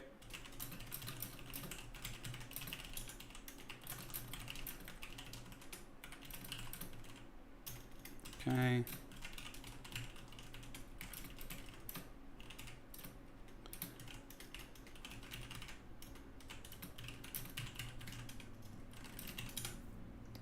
Okay, perfect. And perfect. There we go. All right. So it looks like we're all good. Hey, Magic D, thank you for the donation. Great to see you casting again. We're so back. We are back, baby. It was a rough couple of months, to be honest. Yeah, it was. The past couple of months, I had these like back-to-back freaking colds and was traveling a lot, but it's good to be like rooted and going. Been watching since your replays were numbered. Holy shit, that's old school, Phantom. That is old school. Man. Yeah, it was a great game. Great game between those guys. Very, very champ. Dark Elves are one of the hardest races in the game to play. For sure. They're very difficult, but they're rewarding and they're fun. You know, their flavor of the Dark Elves is awesome. Yeah, they're awesome. Hey, Magic D, I really appreciate the support, my friend. If I had to say the most difficult factions to play competitively, I'm just going to go through every single faction right now and rank them on how difficult they are to play. So we're going to do easy, medium, and hard, okay? Those are going to be the rankings. Beastmen are probably medium. Demons of Chaos are probably hard. Empire is hard. High Elves are hard. Lizardmen are easy. Ogre Kingdoms are easy. Tomb Kings are easy. Vampire Counts are probably medium. Bretonnia is hard. Dark Elves are hard. Grand Cathay is hard. Khorne is easy. Norska is easy. Skaven are hard. Tzeentch is medium. Warriors of Chaos are probably medium too. Chaos Dwarves are, I would say, medium. Dwarves are between easy and medium. But I would say medium because like you need to have good decision making and positioning with them. Greenskins are medium. Kislev is pretty easy. Nurgle is hard. Slaanesh is easy. Vampire Coast is hard. And Wood Elves are between hard and medium. Those would be like how I would rank all the factions. But I didn't have time to really like consolidate my thoughts. That's just spitballing right out of the gates there. Hey, Jeff, I appreciate that. Thank you. Thank you. Thank you for the $5, brother. Hell to the yeah. All right. So they finished their game. Looking good. Are we ready for the next round?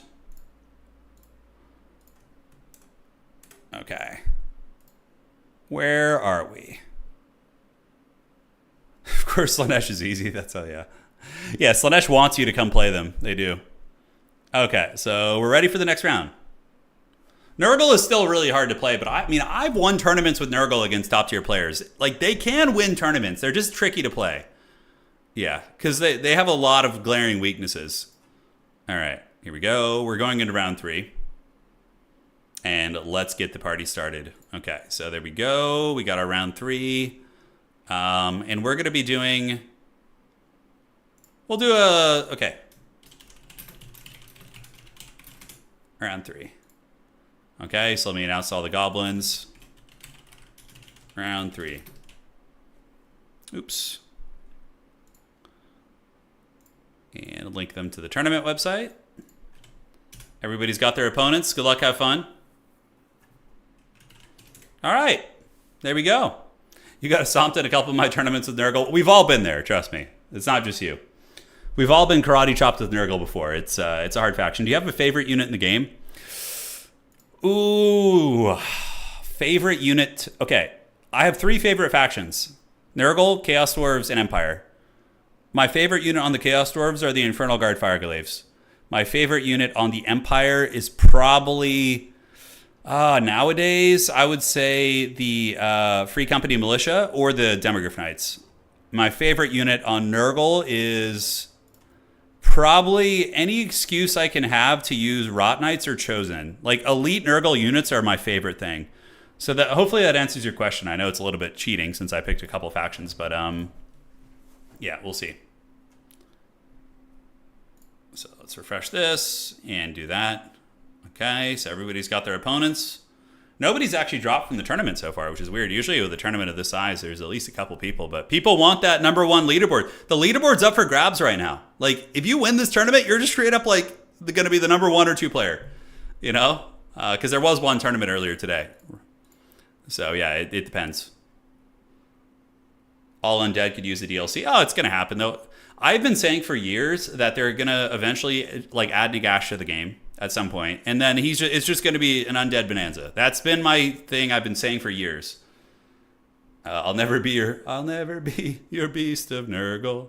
That's really good, actually. Okay. Is he going to AFK on us again? I'm trying to get into Tim's game, but he's just... He appears and then disappears in the night. All right, there he is. Okay. He's not going to betray us again. I want a Cathay match, you know? I want a high-level Cathay match. That's what we want. All right. So, own goal is here. And, no, he's not on Dwarves, is he? Is he playing Dowie tonight? Ah, it is a civil war. We have 2 mighty RTK champions battling it out. Let's freaking get it, man. Chosen Great Axes are the coolest. I love Nurgle Great Weapon Warriors. They're so badass, dude. Outriders with grenade launchers will always be my favorite Empire unit. They're so cool. Yeah. I just like the Free Company Militia. They're just like a bunch of villagers who are given a pistol and a cutlass, and they're like, to battle. It's like the flavor of it is great. Yeah, it's great. Dwarves versus Bretonnia. That matchup is extremely cursed for Bretonnia. So dwarves are extremely favored against Bretonnia, like extremely favored. Yeah. Murdoch says, so I brought Total War Warhammer 3 on sale. Are there a few DLC packs you'd suggest for the top of the wish list? So Murdoch, are you going to play campaign? Or are you doing multiplayer? Or are you doing both? Give me like a percentage, Murdoch, of like your game plan. Because I can give you recommendations based on that. Yeah. So let me know, man. Let me know. So we got Grand Cathay versus Dinosaurs. A lot of Lizardmen play lately. They've been getting a ton of action. A ton of action. Yeah. Grand Cathay versus the Lizardmen. The men of the lizards. Reptile men. You guys remember that old Star Trek episode where Captain Kirk fights the haggard Khorne? He fights that like guy in like the lizard suit. I love it. That's like when I think of Lizardmen, that's what I think of. I don't know why. Yeah. All right. Let the good times roll. Crystal Lake's a pretty big open map. Now, I wonder if Own Goal is going to be playing the way Anticity plays, like with the Crane Gunners, Crowmen, Jade Lancers, that sort of really trolly kind of style, which is very strong. We'll see. We will see. Okay, mostly campaign to learn the game. I'm very rusty in RTS, but pretty decent at overworld type stuff. Okay, so for campaign, I am really not the best source of information for a campaign, but my favorite campaign I've ever played is the Empire. So I would recommend to you, get the Thrones of Decay. Because Thrones of Decay is going to give you a really cool Elspeth campaign. It's also going to give you Tamarcon, which is like the flavor is off the charts with Tamarcon. So get the Warriors of Chaos one, the Champions of Chaos, and Thrones of Decay. That's going to give you a really fleshed out Nurgle playthrough. It'll also give you Empire, which is very fun too. Yeah, Thrones of Decay would be my recommendation. Because the Empire campaigns are goated. They're so fun. Elspeth's campaign is cool, and Karl Franz is cool too. And those are like, Franz is my favorite campaign I've ever played. And then Tamarcon's campaign, I actually have played it a little bit. It's very fun. You get to like roll around on a giant toad beast, and you recruit these like chieftains, and you get all these cool characters. It's like, it's great. Yeah. So hopefully that's helpful for you, boss. And the Champions of Chaos DLC is really good too. It's gonna give you all the Chaos champions like Azazel and Valkia, and really let you play some badass Warriors of Chaos campaigns as well, which are fun. So yeah. Chaos Dwarves are awesome too, yeah, because you get the whole roster in one pack. And the Chaos Dwarf campaign's fun. They have some really cool units. So yeah, Chaos Dwarves I could recommend to you also, 100%. Yeah, so Chaos Dwarves, Thrones of Decay, and Champions of Chaos. All right. So, ladies and gentlemen, whoa, okay, that is a Lord Magistrate. Dude, look at the chunky boy. He's coming, man. I'm excited for this. Is he going to be on a blimp? No freaking way. RTK Ward, that's right. Ah, yes, indeed. Indeed. Okay, ladies and gentlemen of the old world, welcome to the channel. Welcome to the battle. Tonight we have Grand Cathay versus the Lizardmen. It is going to be a Peasant Bowman, Iron Hail Gunner, mass-wide build. It is wide as hell. Yes, it is. I am really curious about the Magistrate, though. That's very fun. Is he going to be good? The Lord Chadgistrate? Oh my god, Wacka, I love it. Hey, Wacka, shout out to you, man, for all the great work you've done with the mods and the map pack and everything. So you've been carrying the torch, doing great work, man. We all appreciate you. Okay, so here we go. He just wants a cheap Lord for extra units. Is that it? Yeah, that would be very much in line with his tactics. All right, so it's going to be the Magistrate, but he's not without abilities. So the Magistrate going to be coming out of his political offices looking to do glorious battle. And he does have the Inspired Assault for the damage buff, which is cool to use on like a Crowman or a Jade Lancer. And then we have the Inspired Defense ability too. So yeah, it's not terrible. Spearmen, Jade Warriors, Peasant Bows to deal with like light armor, and to deal with heavy targets, he has the Iron Hail Gunners, and then Peasant Horsemen as well. On the other side of the battlefield, it is going to be the forces of Gepardors. And he's got Saurus Warriors in the front, Solar Engine in the back to shoot at the archers and guns. We have a Slan of Heaven, so a Blueberry Slan. Oh, that's fun. And he's going to be using Uran's Thunderbolt. And we even have some interior crocodile alligators who are going to be driving a Chevrolet movie theater. It is the Croxagors. And they're coming in with their spanking paddles, and they're very good against, Jade Warrior equivalents, basically. So that is going to be the entire army of the dinos, with a little bit of a vanguard of skinks in the tree line. All right, guys, predictions in this RTK Civil War. Of course, Own Goal, very, very strong player, a major event winner as well. So he has won one major event and has gotten second place in like 6 other ones. So he is an absolute terror. Yeah, absolute terror. So he's going to be advancing up, and I'm curious if this Cathay build's going to work. Love the old school reference. Yeah, man, that's, I remember when that came out, that little freestyle. I think it was like the guy who sang it was named Chip DeRippa or something. Yeah. It's time to watch Stargate Dinosaurs versus Ancient China. Yeah, we have Fantasy China, which, there's not really anything fantastical about this army. It's literally just like a historical Chinese army. You got the peasant spears, you got some archers with a little bit of early gunpowder. I mean, we just straight up have like a historical Chinese army here from Own Goal. And the dinosaurs are going to be, a little bit more fantastical. They have a wizard, they have a solar engine here, and that is that. Predictions. Who do you guys think is going to be winning? Will Cathay get it done? Currently, the Cathay player is undefeated tonight. Magistrate might be the most haggard lord in the game, but very cheap. Yeah, he's cheap. He's very, very cheap. He's probably like sub 1,000 gold. And has some okay abilities. I mean, the Magistrate isn't like a complete joke of a fighter. He has almost 5,000 HP. Granted, I would have loved to see the Celestial General. I think he's way better than the Magistrate. You just put him on the ground with a hammer and use his sweeping attack on top of Saurus Warriors, and it's going to be very strong. These Shogun mods are getting amazing. Yeah. But here comes the armies of Grand Cathay. One of my buddies who I play tabletop with is going to be collecting Grand Cathay, so maybe someday we'll do a battle report with him playing them once we get them all painted up. But Cathay does not look like an easy army to paint, that's for sure. Very, very detailed compared to many of the other old world armies. Although I play the Empire. Empire is extremely detailed too, so. So Grand Cathay does not have any magic in their starting army. Own goal probably going to be bringing them out of reserve. I guarantee you he does have a wizard, unless he made a mistake, but it's just in reserve. So on the outside, Japardor is going to get hunted a little bit. We do see the Peasant Horsemen able to close the distance, actually get on top of the Skink Skirmishers, but immediately there are going to be some Velociraptor cav being pulled out. So the Feral Cold Ones, the Clever Girls have arrived, but not before one Skink Skirmisher does get taken to Pound Town there. So here they come, Velociraptors, the Clever Girls, going to be popping out of the bushes and hunting down any of these horsemen. Yep, a couple of them getting dragged down. Punting the skinks on the way out is very, very hilarious, but they will be retreating and getting away. And there you have it. So no objectives have been claimed yet. Own goal going to be using his mobility right here. Looking to grab this, and there they go. There they go. All right, so Cathay, how are they going to play this? It looks like they're going to hunker down at Objective 2 and play Objective 3. Let the Lizardmen maybe have Objective 1, although does he have a wide enough army to take this all on? I don't know. We're going to see, guys. Oh, man, we even have Stargate SG-1 in chat. I love Stargate SG-1. That is one of my favorite fantasy shows, not fantasy, sci-fi, of all time. I had so much fun just watching Stargate SG-1 and binging every single season for like a summer. It was great. It's just just MacGyver's in there. You got Christopher Judge in there. You got Kratos. It's a great show. All right, so the Thunderbolt hits some Peasant Spears, but doesn't really do a whole lot. And you can see that I like the positioning here. So he has the guns in the opening of the formation. The bows are going to be shooting overhead, obviously using their arcs of fire. But yeah, he's using like a cool tactical formation here. And the Iron Hail Gunners are going to line up. Although the Magistrate, I think, is in the way. They don't want to shoot him, but they are able to mow down a lot of the units. And oh, look at the Chad Magistrate leading the charge.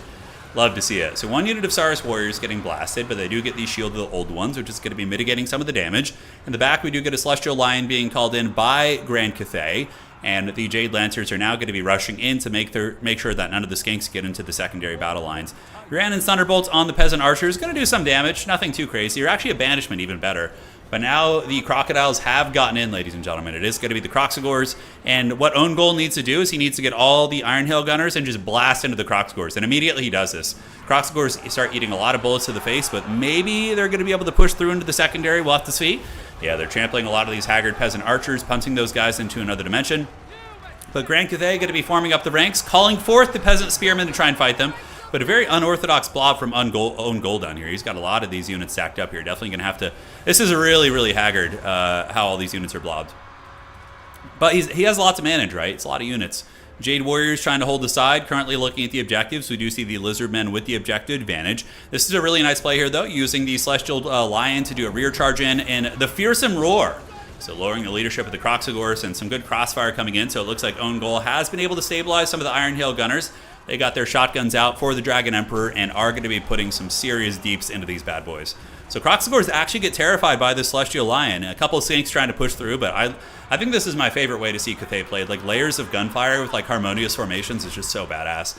And yeah, they're going to be able to mow down a fair amount of the Skinks. They do get blasted by the shotguns and do get routed. So the covering fire, classic RTS tactics. You know, like in Warcraft 3, for example, if one of your Crypt Fiends or Riflemen is being chased, you can have your other Riflemen cover fire. And, you know, pretty much every RTS, like StarCraft, use your Marines and Marauders to peel. You know, you get the idea. Fun times indeed. Iron Hail Gunner shooting, and Grand Cathay is starting to value trade pretty well. The initial onslaught of the Lizards has kind of been broken. Peasants are going to be riding over to run down the Skink cohorts. And in the bushes, oh, the Chameleons. We have the Stalkers coming out of the bushes here, ladies and gentlemen. So here they come, and they'll be really good against the gun units, throwing their precursor ammo into the Iron Hail Gunners, and they are going to get onto their prize. Chameleon Stalkers are such a cool unit. It's a shame they were kind of bad for a long time, but they've actually seen a bit of play in the meta now. And yeah, they're good at assassinating these type of units. So they get into combat. Iron Hail Gunner's going to get chewed up, but Own Goal is going to pull back all his Jade Lancers and all his Heavy Cavalry, and they are going to be unsupported. Yes, yes. So the Heavy Cavalry will be able to run down these little gremlins. They'll try their best, but Jade Lancers are pretty decent shot cavalry, right? On the side objective, Grand Cathay trying to wrestle this one back. The Celestial Line fighting the Saurus Warriors here. Iron Hail Gunners are very much online, and the Magistrate's going to be rolling over there to try and grab that as well. On this objective, we do see a Uranan's Thunderbolt going down. A bit of a sloppy kind of stack here. He definitely needs to split those up. Oh, man! If the Iron Hail Gunners move right here and just plant their feet and rip fat shots into the Battletoad, he's going to have a bad time, and I think that might actually happen. So the Iron Hail Gunners have formed ranks, and the Shotgun Blast going to be shooting into Eric Cartman here as he rolls away on his mobility scooter. And he is going to be taking a fair amount of damage. The Iron Hail Gunners were not able to get all the shots they wanted because they were partially obstructed by their own allies, but they are getting good damage into the Battletoad. The Sweet Siren of Lustria definitely taking work. On this side of the battlefield, Cathay's cavalry and combined arms, but more importantly, the Celestial Lion have been able to break a lot of the positions. And I do think that Own Goal is taking over the game with this is like a very traditional Cathay style, like old school, wide gun lines, defensive formations. Very, very fun to see. And it does look like the Lizardmen are being forced back. The Sweet Siren of Lustria going to be retreating away as we do see Own Goal sitting at 4,000 value against 2,600 right here. Down towards objective number 3, we do see the Peasant Long Spearmen and Jade Warriors trying to secure this. Couple Dinosaur Cavalry coming around the outside. They're going to be flanking in, eating some archers, but right behind them are the Halberdiers. So the Jade Warrior Halberdiers going to surge forth for the Dragon Emperor to protect the peasantry. You love to see it. And the Jade Warrior Halberds will be able to annihilate these guys in combat. Lizardmen Cavalry do not want to be fighting Halberds, especially armor-piercing ones. And you can see they start taking huge casualties. Peasant Horsemen, Cathay fighting in true harmony, right? You can see here we do have the Harmonious buffs having archers near the melee units, so they get a huge stat line buff, which is very, very cool. High ground completely dominated for Grand Cathay. The entire Lizardman position has been defeated up here, basically. And now Own Goal is going to be consolidating his units and heading down towards objective number 3. And they are going to be swarming and most likely breaking these bad boys. So Final Transmutation activated. That's going to be nailing all these units here. And they do start to get worked on pretty damn good. And yeah, I think that the game is probably looking like Cathay's going to win this. They have full battlefield control. The Lizardmen armies have been completely routed, looking very, very bleak for those bad boys. Halberds coming in with more shooting units, Iron Hail Gunners to secure the ground, and it's only a matter of time before the dinosaurs actually tap out of the game. Grand Cathay, led by the Giga Chad Magistrate, able to get it done, and landing is the Celestial Lion, terror-routing these units. Really, they just don't have anything left. They've literally been tabled. The Lizardmen have some flyers over here, some Pterodon riders. That's basically it. And yeah, just complete dominance for Grand Cathay. The entire battlefield looking to be colored Grand Cathay. You know, that's the cool thing about Total War Warhammer. Despite having 24 factions, we have like every faction, even ones that are considered weak, if you get a good player on them who like learns the mechanics in and out, they can come in and just crush it, which is fun. Like every faction is viable in different circumstances. And in the hands of the right player, right? Which is really fun, really fun. So, yeah, Cathay's army is massive. 33 units, yeah, in total is huge. I mean, they're not usually, I mean, they can play Zerg. Cathay has a couple diverse playstyles for sure. They can play like Sniper with Giselles and, or Iron, Crane Gunners, and then also using a lot of cavalry. It's very, very fun stuff.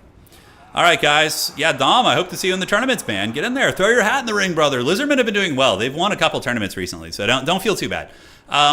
This is also probably... Own Goal is one of the best players in the world. He is like probably top 5 Warhammer 3 players of all time. Like one of the GOATs of Warhammer 3, for sure. He's won one major event, but also he's gotten second place in like 5 major events. Like narrowly losing to some of the best players in the world in like, like 3 to 4 series. Like really, really tight. Own Goal is extremely good. All right, so yeah, that's over. It's just... Right now, it's basically just a Lizardman player, not realizing that the game is over.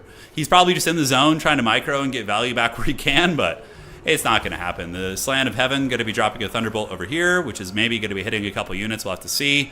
A couple skink cohorts on the way in, up in the sky. Crowmen are really, really good at these trades. They rip apart Pterodon Riders. So the Onyx Crowmen, the Cathay Crows, able to get some good work, and those poor Pterodons just get shredded. Oh my god, they got freaking butchered. Look at their HP. That's pretty nutty. Formation looking very secure down here, and Objective 2 looking very secure.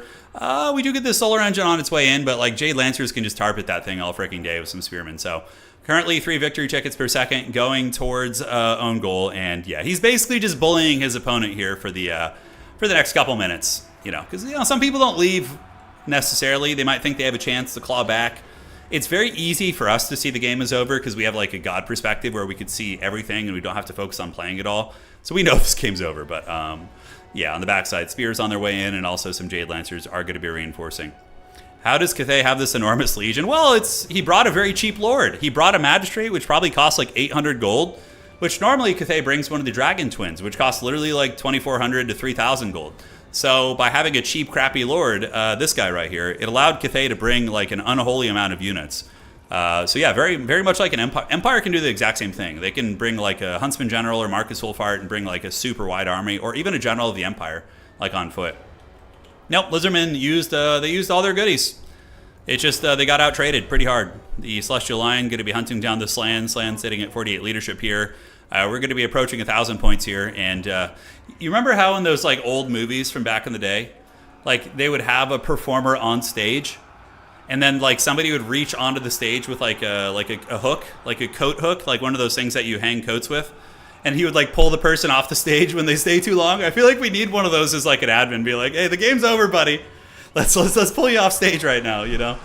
That would be really funny if we had a tool like that. But the Magistrate, I don't think the Magistrate's going to be crying at all. And dude, speaking of, I had some bomb Chinese food yesterday. Oh my God, it was so good. I had some mushu pork and some cashew fried rice. Oh my God, it was so good.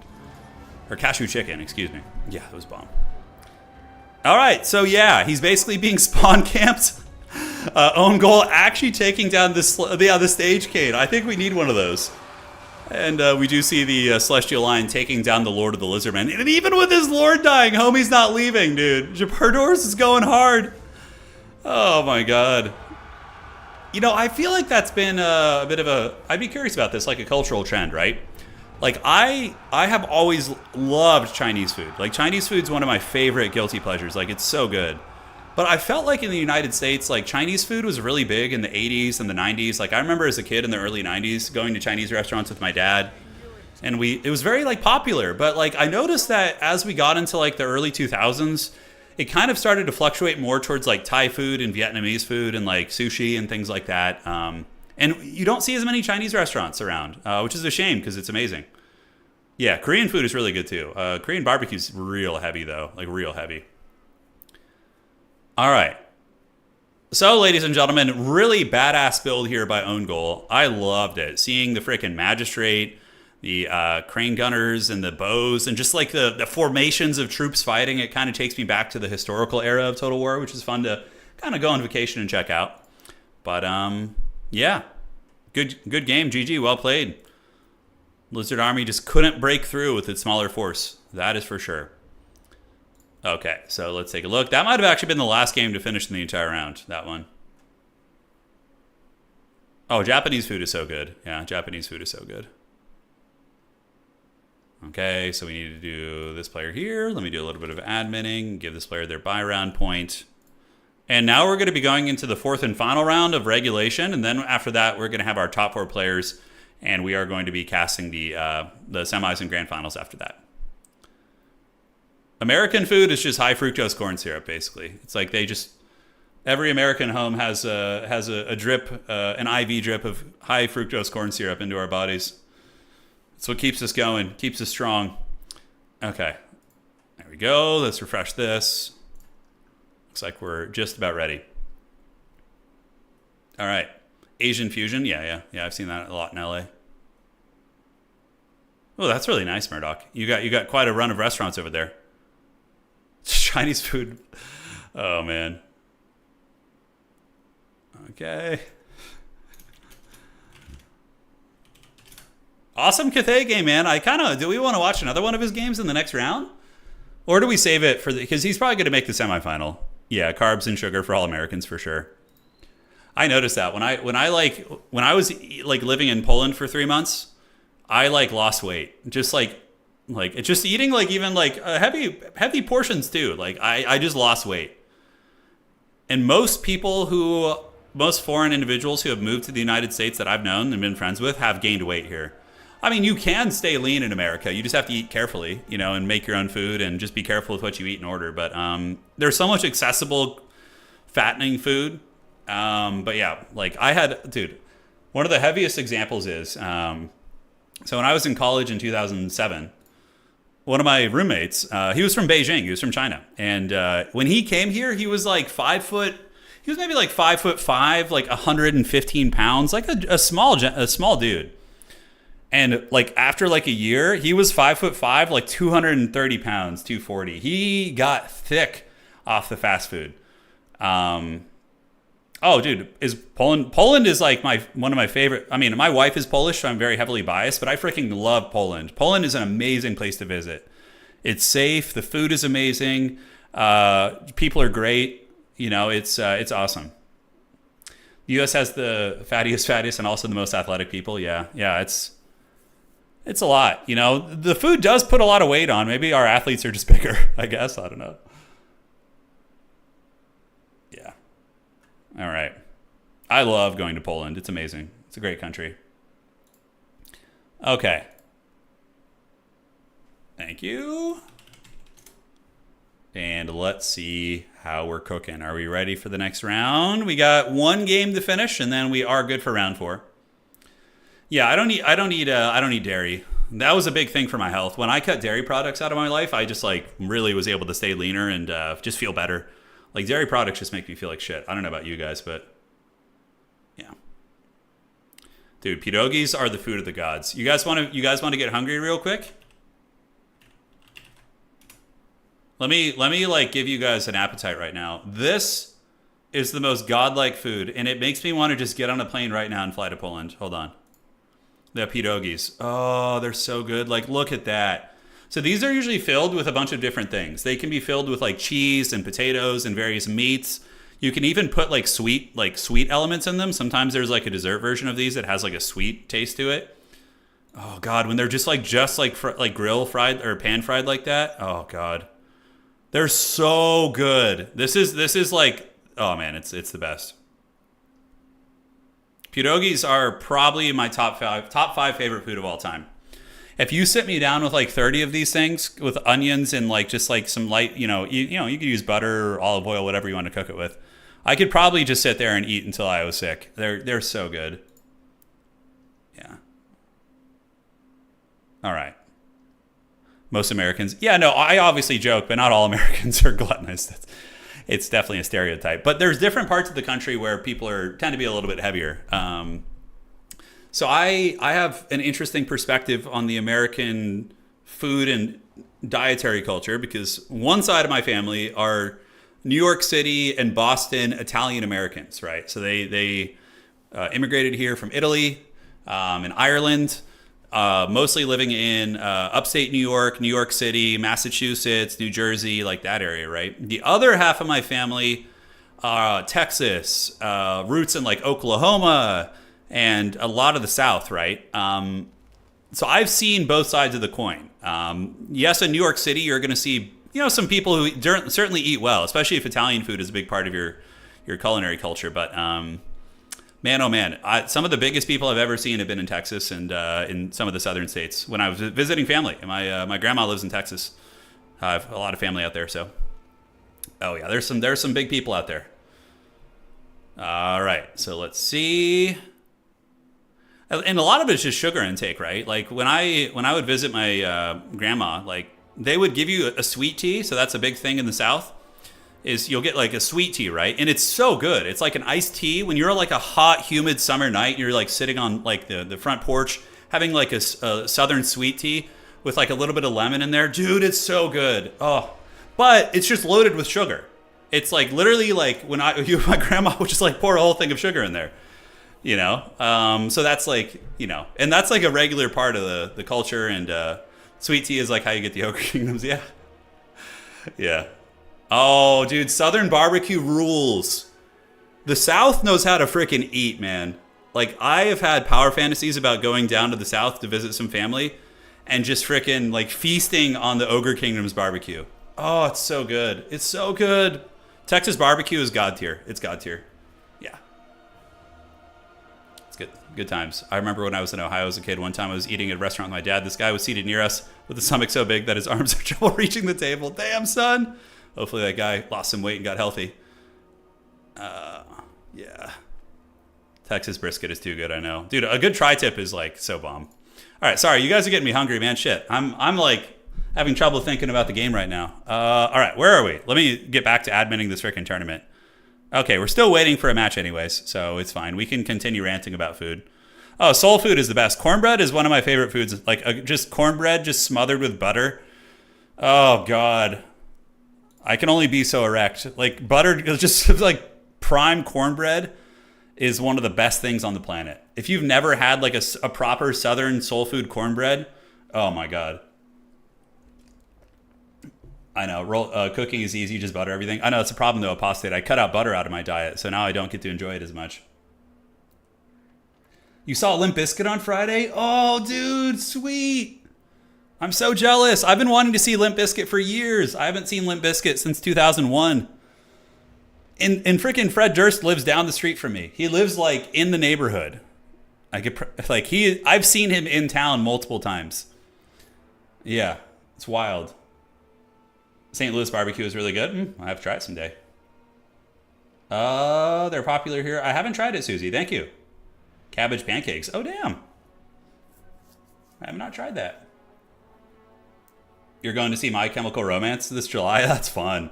I would love to just go to like an early 2000s like nostalgia concert, you know, like just with all those like popular bands from the early 2000s. Do you ever ask him if it's one of those days? I've never actually spoken to him. I don't want to be that guy that just like approaches him and fanboys, you know, as much as I would love to just, you know, if it happened naturally and I ran into him, sure. But like, I don't want to just stalk Fred Durst on the streets and be like, I'm your biggest fan.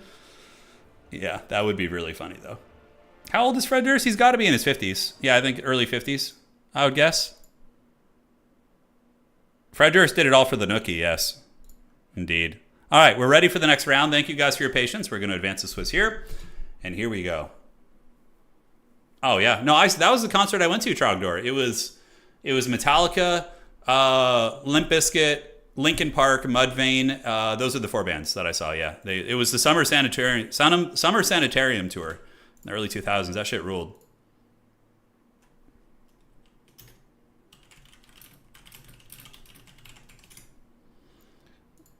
Okay, and here we go. Round 4. All right, so this is a 4th and final round. Let's try and cast some people we haven't seen. So we will do Hitman Hippo and Alexander Nuts. That sounds like a fun matchup for me, so we're going to do that. Brother, lobby code. All right. And there we are. Proposing to my girlie before MCR. She loved him growing up. Dude, Snickerdoodle, you better be careful. She was on the stream a couple days ago. She was here when you were playing. Yeah, you don't want to spoil your proposal. You know? I don't know if it's like a surprise or whatnot, but yeah, no, be careful, brother. Be careful. And I wish you guys the best, man. I hope you guys have a great one there. That's gonna be awesome. I grew up with a popular VTuber, and even when I feel, because how popular it is, I can't imagine. Yeah, it's interesting, Susie. My dad was an actor. Granted, you know, my dad was he only lived with us until I was like 7 years old, and then my parents divorced. But even when I was a kid, we would encounter that. People would approach him, and so I experienced that a little bit firsthand. Pierogi Mountain in Columbus, Ohio has amazing Polish food. The owner, all right, right on. Dude, now I want pierogies. Oh, I have to drive to freaking LA to get them. I have to literally go like an hour and 45 minutes to get pierogies. You guys got me all talking about this. Okay, refresh. Ah, okay.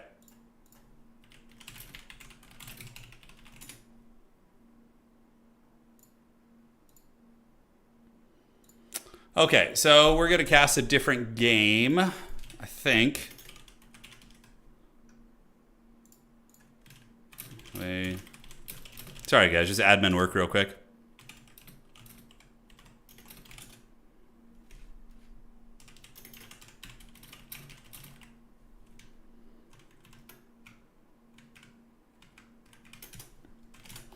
All right.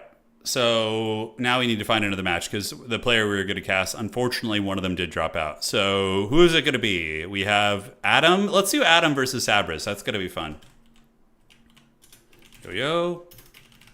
Lobby code, please.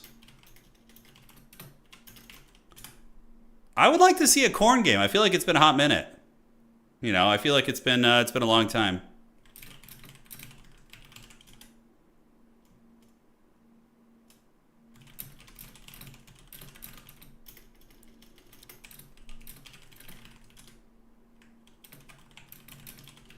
Okay.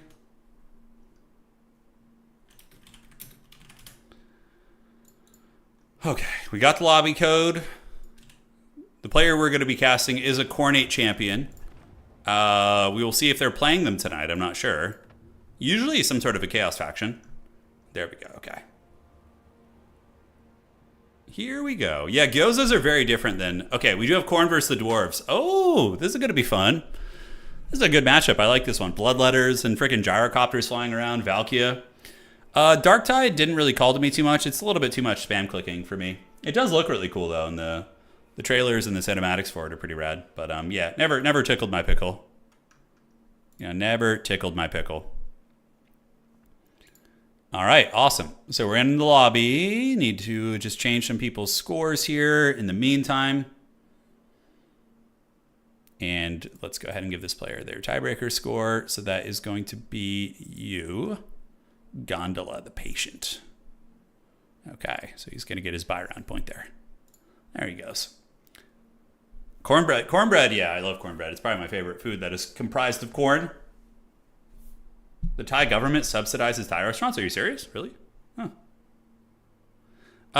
Half the races. It's not half the races. 5 of the 24 factions are banned for tonight. I will open up the sweaty faction soon, but I think it's good because it allows people who play lesser factions to not be punished for not playing the meta, you know? So that's, I think that's fun for SFTs. Hootie, we are currently in the round 4.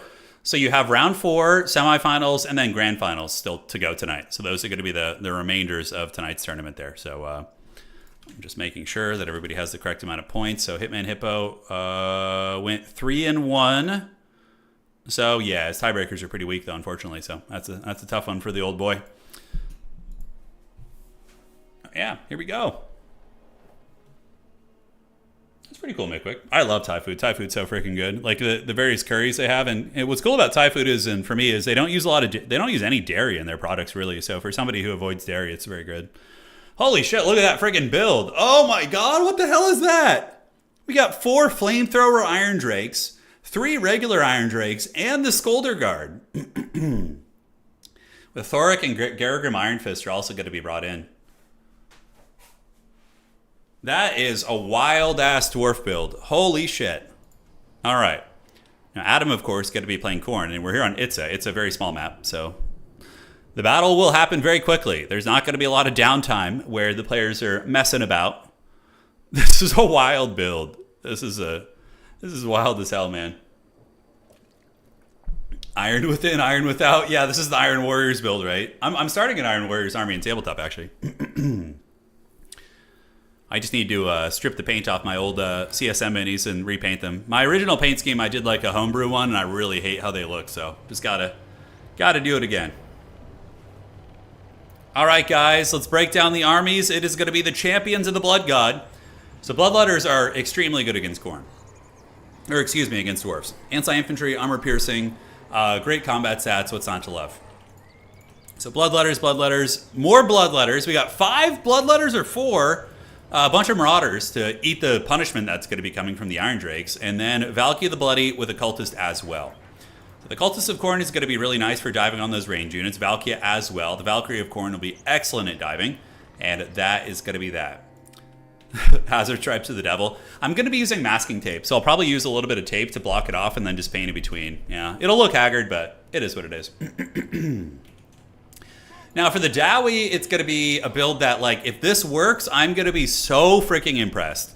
It's basically mass Iron Drakes with the Iron Drake Trollhammer Torpedoes. So the Dwarf army is basically going to gather one part of its army here and the other part, and then it's going to move up and just kind of sit right here and then just, you know, shoot at anything that's moving out in that direction. So, yeah, that is basically going to be how that all goes down. Now, the battle is going to be beginning here in just a moment. Players have finished deploying their armies. So there we go. The battle is now live, ladies and gentlemen, and here we go. I'm surprised, you guys. It had been a while since we had drawn a tactical dong on the stream. So you guys deserve it.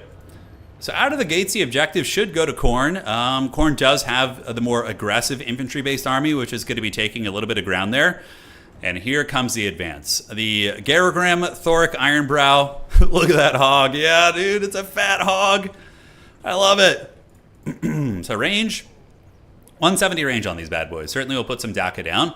But I feel like it's going to be hard for the Dowie to take ground. I mean, like, if I'm Khorne, I just go to the outside here. I go to the outside here, and I ignore this shit. I'm like, no, thank you. Is there no sound? There should be. Hold on. Let me turn up the game volume. No, there's definitely sound. I can hear the dwarves yelling shit and talking about grudges. Yeah, it's just a little bit quieter. Otherwise, it can drown out a lot of the commentary if you get a little bit too crazy there. So dwarves are calling in Iron Breakers, and now going to be calling in elite units. And oh, we see the first salvo going down. Marauders getting forced back. Trollhammer Torpedo is going to be blasting into the Exalted Bloodletter, so you don't want to get these guys shot by the artillery of the dwarves. Definitely not fun for them. So they're going to be sent running right there. Furies up in the sky. We got Dose Furies. Another salvo on the Marauders, but we are going to be seeing the crash from the high ground as Adam is going to be coming across with a massive... Like, this build for the dwarves is either going to just annihilate Khorne or it's going to get obliterated. I don't feel like there's going to be much in between. Like, Khorne might be able to surround them. Like, if I'm Khorne, I probably go through the trees and, like, come up behind them like this, get you guys all the way over here, and then collapse. You have to alpha strike a build like this. You know, you have to alpha strike it. You cannot go in and do the dreaded Reaganomics. You cannot trickle in. You got to just pour all the money into those stocks at once. So in the back, couple Furies going to be getting blasted, and Khorne is going to be gathering. You could send Valkia in first as a distraction to shut down some of the Iron Drakes on the sides and tie them down. That'd be nice. Dwarves are just going to be calling out elite units. So the dwarves do indeed have the Iron Breakers and then a Master Engineer coming out. And the Master Engineer is going to be there for the Smoke Bomb ability, the Flash Bomb. So this is a slow ability. So when they're charging you, you can slow down 2 of their units using Thoric, although he did not bring the slow. Never mind. Ooh, armor and flame resistance on those bad boys. All right, the dwarf build is about sending a message. Yeah, the cultist does have a summon, but he can't use it right away. He has to be in combat for a period of time. So yeah, this is correct by Adam though. This is correct. This isn't land battle. You know, you don't have to go attack your opponent when they are just sitting AFK in a box. You can just sit on the outside objectives, and it's going to force the players who want to just like corner camp or sit in a box to fight you. In that case, the dwarves, which direction are they going to go? I think the hill is a mistake. I think if you're the dwarves, you sit here with your main army and start slow pushing here with some of your missiles, right? That's probably got to be the direction that you're going to be going. So on the backside, Marauders are hanging. We do see some Gorby's Chariots coming out. Oh, I haven't seen these things in a long time. They look really cool. I have 2 Gorby's Chariots in tabletop, actually. They're a pretty good unit as far as chariots go. Weston, it shouldn't look like that. It should be at least 1080. I mean, yeah, I don't know what you're seeing, but hopefully it looks all right. Let me know if there's any issues. Typical dwarf player, yeah, but you got to advance in domination. You can't just sit in your box and wait for your opponent, like the days of old. I have vivid memories of playing Warhammer 1 and 2 on ladder, and dwarves literally would deploy their entire army like right here on the edge, and just the most tactical play ever, and just be like, come at me. Holy shit, oh my god! Those freaking Marauders got cooked, but now the Bloodletters are going to get in. We do see the slowing ability being used on the Furies.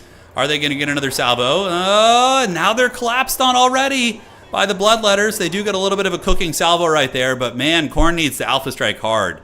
So these Bloodletters are getting roasted. Fury shooting up into the sky, or getting shot by the Iron Drakes. Some of the flamethrowers there. Gorby's Chariot going to be slamming into the back as well. And now the Blood God is going to be collapsing on the army. So this is a bold strategy, Cotton. You know, you don't really need to attack the dwarves here. You could have just sat on the objectives, but you know, he is a champion of the Blood God, so maybe he thirsts for blood, and we're going to see. But a lot of the units of Khorne are getting melted on the advance, but they're also getting into combat now.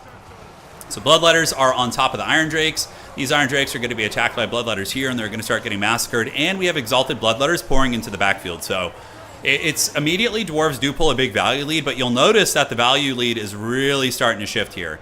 As I do think that Gotrek played a little bit awkwardly with the positioning. Like, if you're doing a gunline build, you need to abuse the sides of the map. You need to move up here so that they can only really attack you from this direction, and they can't envelop you from all sides. So there was a lot of things that I think were a little bit janky about that, but overall, still really, really badass.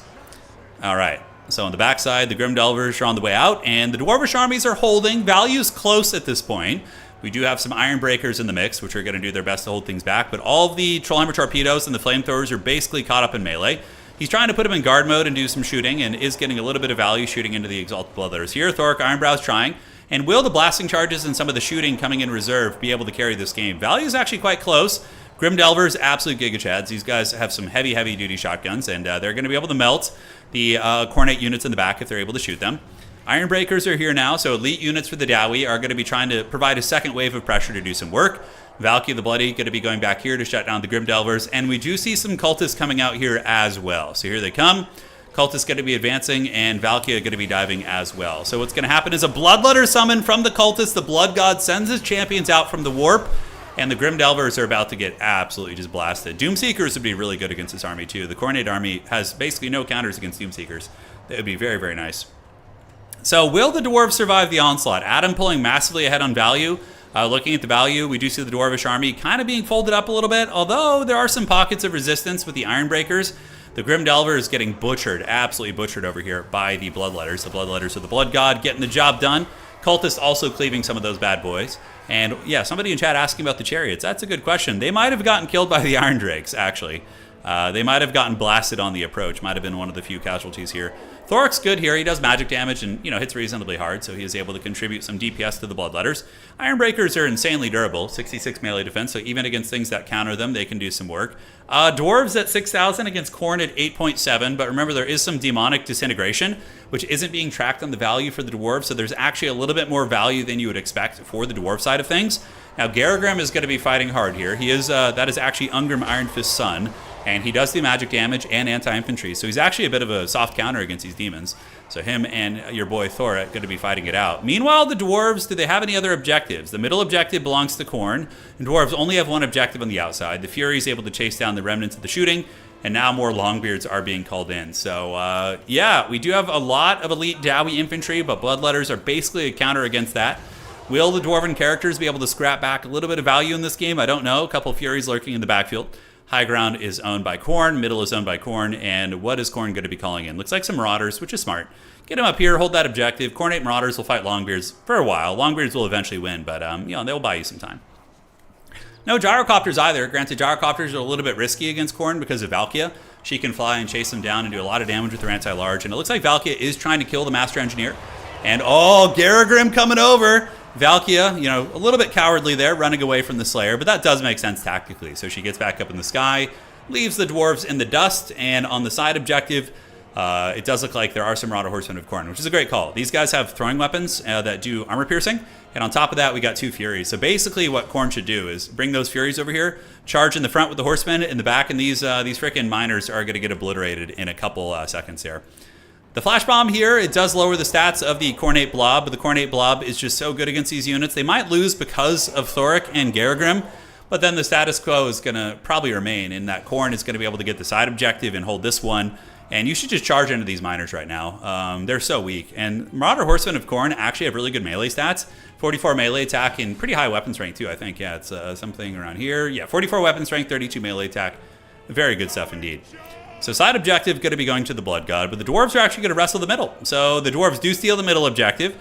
That character core of the Engineer and Garagrim, they are able to put in some work, and the Dwarves are very resilient. They're one of the few factions in the game that can take a colossal beating like that in the beginning and still come back. The Bloodletters of the Blood God starting to crumble down, just being massively outnumbered here. We do see the disintegration. The Hellforged host still grinding to the best of their abilities, and the Cultists being defeated by Thoric, actually. All right. So check that out. Yeah, the Cultist getting smashed. He's going to be running. He already did his job, though. So side objective going to be going to Adam. So Adam and Khorne are going to be getting objective number 3 right there. And the high ground objective is contested, but Khorne is going to lose this one. Those are Chaos Warriors. Never mind. Okay, so Chaos Warriors will defeat Longbeards probably. Yeah, they just have a higher HP pool, and the melee stats and the weapon strength are quite a bit higher. You can see the melee defense is good, but 44 and 40 is a pretty nasty stat line. So Chaos Warriors will eventually win that, but it's going to take like 10 years. It's going to take 10 years. I don't think the Dwarves are going to play that either. They'll probably go over here. We do see the Grim Delvers coming in, so the guns have returned. Valkia better be careful. She might get Last Samurai if Gotrek is paying attention. Okay, the last Chad Iron Drake. Sleipnir, beautiful cast by Valkia right down the pipe, able to hit those Grim Delvers. And are they going to shoot? I don't know if they are. Man, what a blunder. He could have gotten a lot of damage on Valkia right there, but instead he gets charged and he gets tied down, so feels bad. So the Dowie are still going hard, man. I mean, they didn't hear no bell. They've kind of equalized the value a little bit. I mean, it's still a couple thousand value, but with Demonic Disintegration, a little bit closer than you would think. Chaos Warrior is going to continue winning up there. Middle objective owned by the Dwarves. Garagrim, Ungrim's son, he's really on death's bed. This guy's been This guy's he's been fighting hard, but he's currently sitting at 800 value, but only 200 HP. So blasting charge is coming out from the Chad Breakers, and we do see the Marauder Horsemen diving into melee versus the Grimdelvers. They'll be fine. They'll win that fight. The Grimdelvers will lose that. But on the backside, Gotrek is going to be calling in a little bit of shooting. So we do see the Iron Drakes with the Trollhammer Torpedoes. They're going to be shooting from downtown, and that's really, really good. It's potentially going to force these guys back and allow the Grimdelvers to start shooting again. Now, will the Dwarves kind of look like they're taking a little bit of ground here? So for Khorne, the win condition against the Dowie is to hold the 2 objectives for as long as possible. Probably you're going to lose objective 3 eventually, and then maybe fall back in Helm's Deep on objective 1. That should be enough to beat the Dwarves. And, I mean, I would say Khorne has a very high probability of winning this game right now, but any given Sunday, you never know. Grimdelvers are rolling up on the point. Definitely don't want to relinquish this one.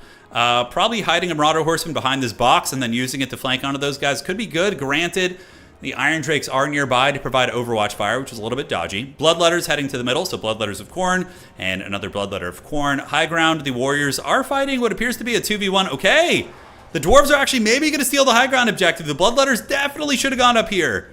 You do not want to be losing this objective to the Dowie. They're going to be way, way tough to get off that point, man. It's not going to be easy. And we even have some Iron Drakes. Could the Dwarves frickin' pull this one out? It kind of looks like they're going to right now. Oh my god, the Dowie Perseverance. The elite Dwarvish infantry really putting in some heavy lifting. And I've seen Gotrek play many times. He's a top-tier Dwarf player. I'm pretty sure he plays Line Battle as well. He's very, very good. So we do get some Fleshhounds coming in. They're going to be chewing on the Grimdelvers. And the high ground... Oh, Sword of Khorne! It does nail the Dwarves there, so we do see the Longbeards and the Ironbreakers get nailed by the Blood God Sword. And Bloodletter's going to be cruising up there. Should have gone up there a little bit sooner. The Bloodletters might get there in time. Definitely calling some Fleshhounds. You need to hold that point for as long as humanly possible. So Grimdelvers are on the point. It's going to start flipping to the Dwarves here soon. Middle objective looking pretty good for the Dowie. Garagrim's going to be able to help stabilize that. And these Bloodletters are being worn down. So currently we're approaching 1,300 points here. Is this objective going to flip? Oh, it's so close, man. It's so close, but the Bloodletters will get there, I think. Okay. If that... Oh, my God, it flips to the Dwarves. That's really, really tough. That's really, really tough. Gotrek is probably the best land battle Dwarf main. Got it. Yeah, he's very good at this, too. He's good at domination mode here. All right. So Bloodletter's going to be chewing through the Dwarves, but, man, getting there late, that's rough. That's giving the Dwarves a ton of agency here, because now they have time to get some Iron Drakes in there. Oh, beautiful Dowie firepower. Oh, yes, bathe them in hot fire. That's so righteous. It does so much damage. Dude, the Dowie are kind of cackling a little bit. Granted on the middle, who's going to hold this one? It does look like the Dwarves stabilize it, and the Dwarves are going to be getting objective 3 as well. Ouch, dude. And the Dowie, I think, are going to be coming back in this game. Absolutely nuts. He really looked like he was going to lose that, but... he's getting the job done, and the Dwarves are indeed cleansing with fire. On the middle, the demons are banished by the Iron Drakes, and objective number 1 here is going to be going to the Dwarves for sure. Although we see some Coordinate units coming, there's a window of time here where if the forces of Khorne can get one of their objectives back, they will be able to win on just one objective. They're so far ahead on points that they could do that, but I don't think it's going to be easy anymore. I think that...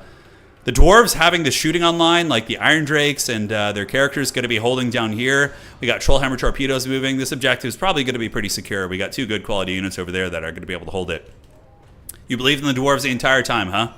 That's right. I did not think they were going to win this. I saw that initial engagement. I was like, ooh, that looked like a big beating. But the Garagrim, Thoric, and the frickin' Ironbreakers were able to really grind it out.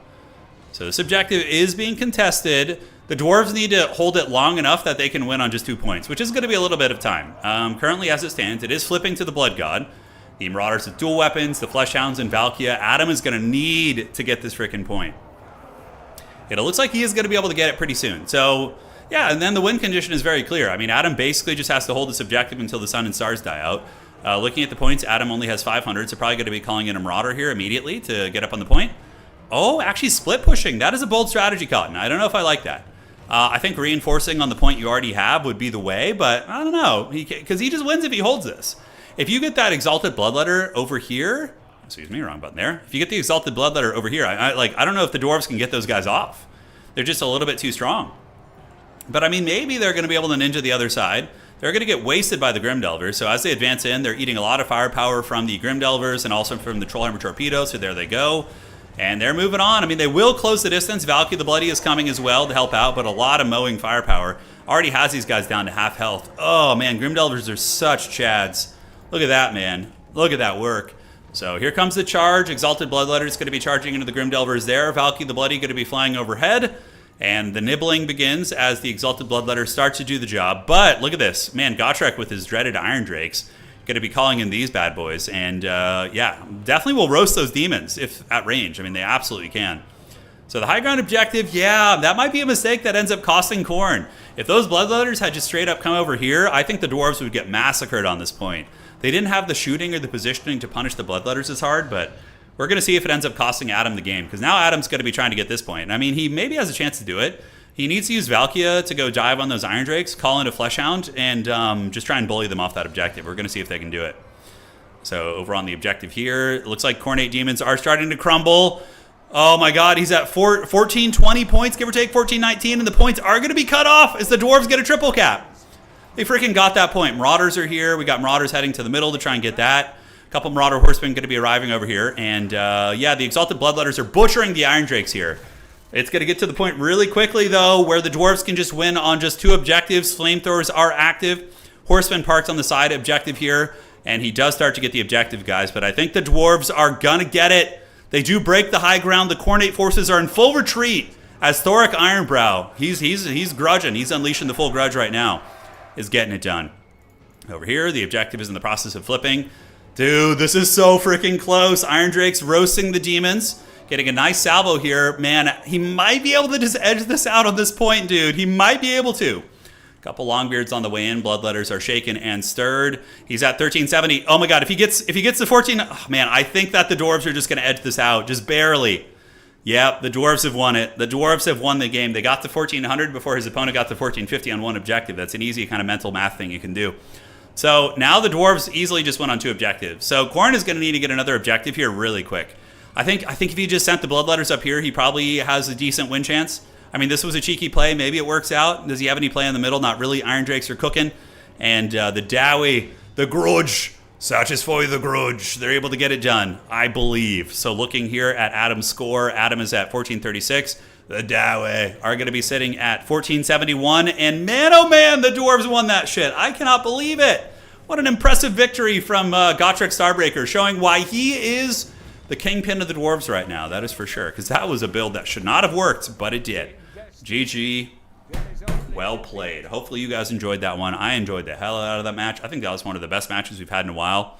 Looking at the value on these units, we do see this, and the Iron Drakes just doing insane work. Yeah, a lot of value when they were called back into the second wave, but the Giga Chad Elite Dwarf Infantry, I think, carried the game. 1,000 value, 2,200 or 2,000, 1,200 here.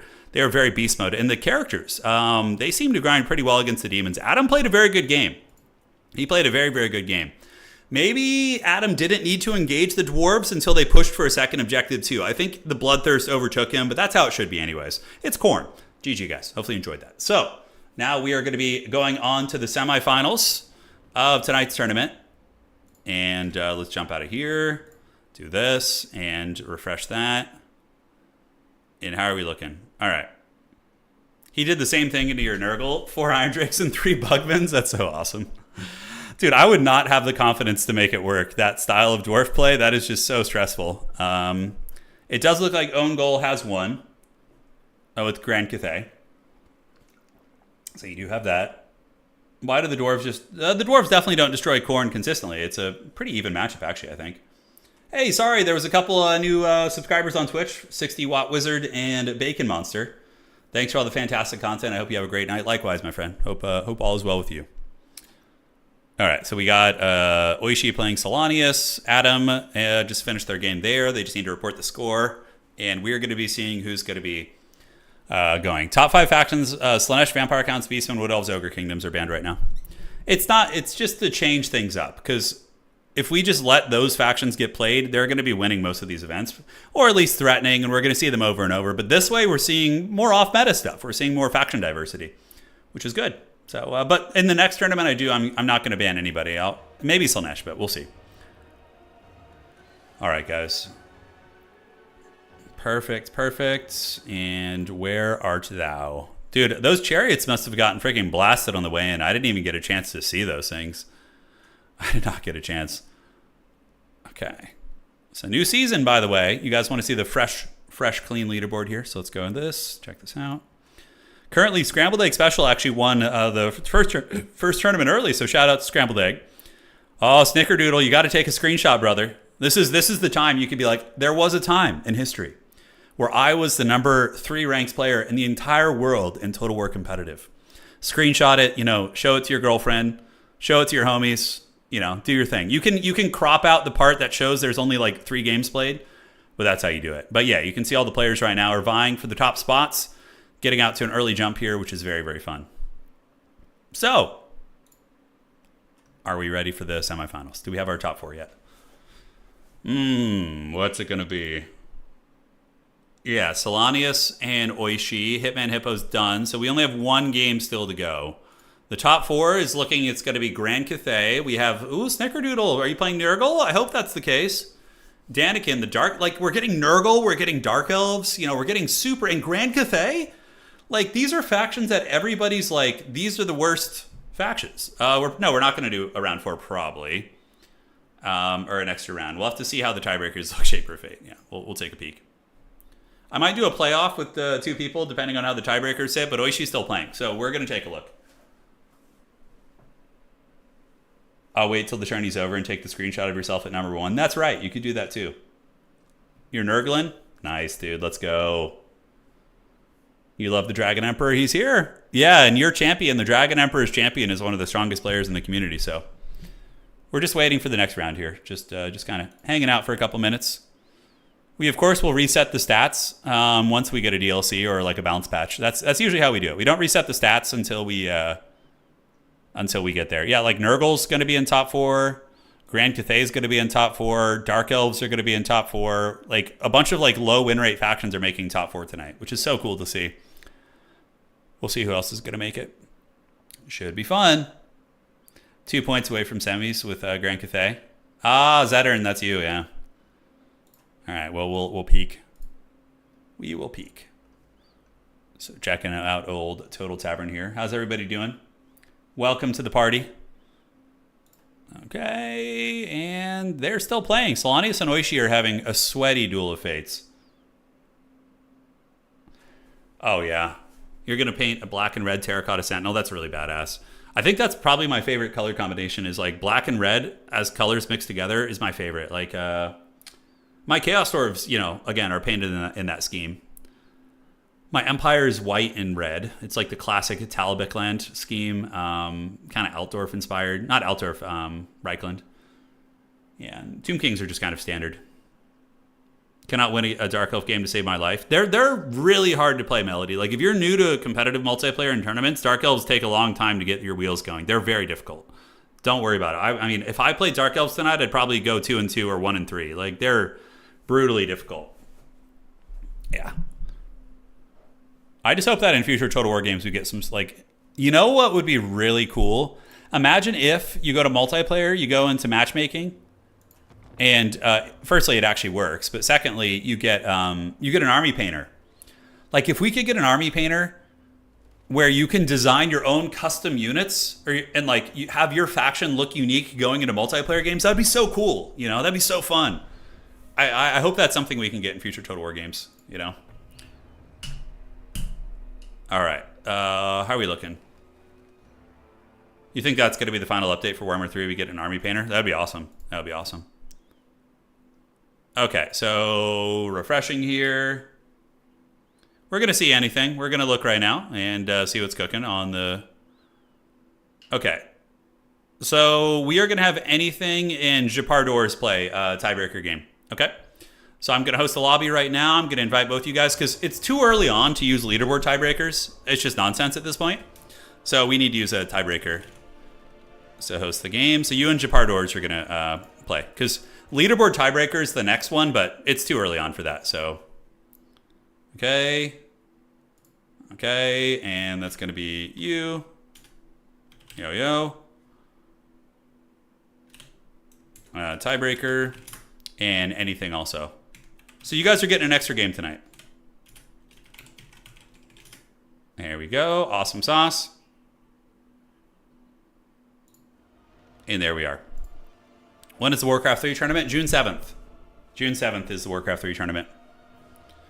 All right, so I got you guys invited. We are going to put you guys on... I'm going to find a neutral map, probably just do the Edge of the Darkwood. It's like a classic map that everybody likes, so it's not really favored for any one faction or the other. Phil, I'm thinking Warcraft 3 in the next few days. Yeah. I just got 1600 on Undead, so I'm kind of like just taking a breather. I've been playing Warcraft 3 offline because I play better off stream, and I wanted to get the gold going. Oh, Demons of Chaos versus Lizardmen. All right. No, Khorne. Okay. Khorne versus Dinosaurs. The community maps are really good, Gerard. Yeah, they really are. Gerard the Lich Lord. Ah, my first commander. One of my first commanders I ever made was Gerard Lich Lord. He's super fun. All right, let's get it. And taking a look here. And here we go. So this is going to be determining who's going to be going to top 4. This is your first turn semis. Oh, dude, you're going to do the Plague Father proud. I'm sure you will. Because, yeah, Japar Dwarfs and anything basically tied on tiebreakers. They had the exact same opponent score and the exact same Swiss points. So the website's next function is to go to their position on the leaderboard. But since it's literally day one and they have the exact same amount of games, it just randomly chose one of them. So it's not really fair to give it to the player who just got the luck of the dice. And hey, we won an extra game anyways, right? That's going to be good. All right, let's fire it up. In the words of the prophet, Larry the Cable Guy, we're going to get her done. Let's have some fun. Drawing semis all the time. Yeah, we're doing it. We're doing it, man. I'm excited to see what you got, Snickerdoodle. It's going to be fun to see in action, man. With the Plague Fathers chosen. So right now in the top we have Grand Cathay, we have Nurgle, we have Dark Elves. So the Dark Elf player we had earlier, he made it to top 4. What a Chad. And then we have anything in Japar Dwarfs playing for this position. So whoever gets this is going to be going all the distance. Hey, Phil, thank you, man. Get her done. I used to think that was so funny when I was like a 12-year-old, the Larry the Cable Guy. I just like, it was so stupid. I remember, now when I look back, I'm like, oh my God, but I still think it's funny, but is he still doing anything, Larry the Cable Guy? Does he have I bet you he has like a podcast now. That's kind of what a lot of those guys do. Comedians have realized like podcasts are just easier. Yeah. Larry the Cable Guy ruled though. Yeah. Apparently he was like nothing like his character at all. Like not at all. Like it's pretty funny. Dark Elves are hard to play because they're very glass cannon. Their units have low HP. So if you blunder things, they die very quickly. Yeah, and they're expensive too. Do you feel like a Khorne Berserker or a Red Crested Skink would be a better... What is that question even? Oh my God, neither. Yeah. Yeah, hit hard but die easily. Yep, it's a good way to describe it. Pretty freaking accurate, I do dare say. All right, so the Blood God getting ready to go, and Lizardmen are here to meet them. The children of the old ones going to be going fisticuffs. Larry the Cable Guy did Christmas songs. You know who else did Christmas songs?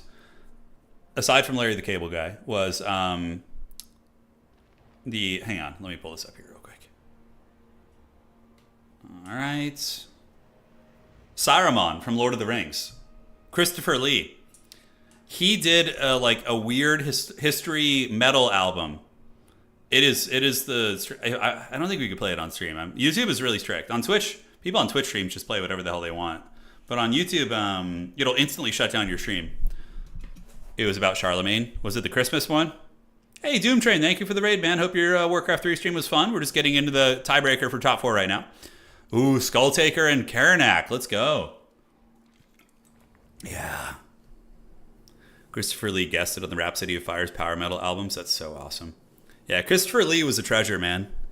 He was really a treasure. He was so good as Saruman. He was so freaking good.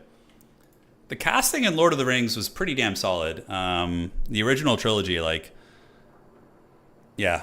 I think... I'm trying to think, like, obviously getting into the Hobbit trilogy gets a little questionable at times, but the original trilogy was pretty goated. Yeah. Yeah, you should look at the biography of Christopher Lee. Oh, I know it. Yeah, he had like crazy experiences during the war and was like, yeah, all sorts of weird things. Yeah. So taking a look here at the forces of anything, he's going to be using Karanak, or not Karanak, the Skulltaker on his motorcycle. So we got the demonic Harley Davidson coming out. He's too cool to sit, by the way. He's like, I have to stand on this thing. You know, it's like my dog is like this. We have a very awkward Chihuahua Terrier mix, and like instead of like standing, you know, or like she'll have like the most comfortable bed. Right, we'll be hanging out in the garage. We have a super comfortable bed for her, and she'll just like stand next to it awkwardly instead of sitting in it. And we're just like, why don't you just sit in your bed and relax? But she just stands there for hours, and we're just like, okay. Eventually she'll sit, but you know, it's kind of like that. But the Harley Davidson is really good against infantry, and honestly, his stats are good enough to fight monsters too. We got some Chaos Warrior Halberds, Marauders, and then there's going to be some Bloodwake Berserkers. Probably the strongest infantry unit in the game. These guys can literally solo Kugath, if I'm not mistaken, or at least bring him very, very low, which is brutal. On the outside, it's going to be Marauders. We have some Minotaurs with great weapons to fight against big dinosaurs like Kroxigors, and that is it. Now looking at the army of Shepardors, we saw them earlier. They did lose to Own Goal and Grand Cathay, but oh yeah, no, Melody, 100%. Yeah, it's our dog is a bundle of anxiety. Yeah. She's a rescue, you know, you never know what they went through in the past, but it's a good little doggy. Oh, the Dreadsaurian! Yeah! Alright, Skink Cohorts, a Slant of Metal, which is weird. Normally you want healing with the Dreadsaurian, but, you know, it could be very punishing. We'll have to see. And it's going to be the true interior crocodile alligator. It is the Dreadsaurian. So he's going to be moving up, and, oh, yeah. Oh, look at the roar. Can we just follow this thing? You guys want to just have a battle casted from the perspective of the Dreadsaurian? We don't watch anything else. Just follow around this mighty Chungus as it rampages and rips and tears. Certainly up to the task of doing work against the old Wrathmongers, if it can get the charges and not get surrounded by them. So, very fun. Khorne does have some sneaky in the bushes. Karanak and some Chaos Warhounds. So Karanak is going to be letting the dogs out. So Karanak is going to be here, looking to shut down the Slan, and he's going to be teamed up with his little homies, the Chaos Warhounds, and there they go. All right. Skulltaker arriving to the middle, and the Khornate army is a little bit slower, but they will get there eventually. Marauders of Khorne going to be grabbing objective number 3 on the outside. Going to be securing that, and yeah, it does start to go to Khorne, but obviously the big beast is going to be arriving. You like the Dreadsaurian's hat? Yeah, he's got a cute little hat on. He's got like a nice little sun hat to make sure his back doesn't get sunburned. Always fun. Minotaurs with great weapons can kind of fight this thing, but the best tool that Khorne has is going to be Marauder Horseman throwing axes. Just surround him with 3 Marauder Horseman throwing axes and just pepper him with firepower. Whoa, what the hell happened over here? Some skink skirmishers got munched on by those warhounds, man. So they're able to run those little goblins down. That's a great pick right out of the gates. That is nice. Dinosaur lasers or flaming sword demons. I mean, that's certainly an apt description. So Karanak waiting for his ambush. Middle point is going to be going to the dinosaurs, and now the motorcycle man is going to be jumping in, but very dangerous with the Dreadsaurian nearby. We do have a solar engine Bastillid on there to help, and in goes the Harley Davidson from hell. He's going to be listening to some doom metal as he rips and tears.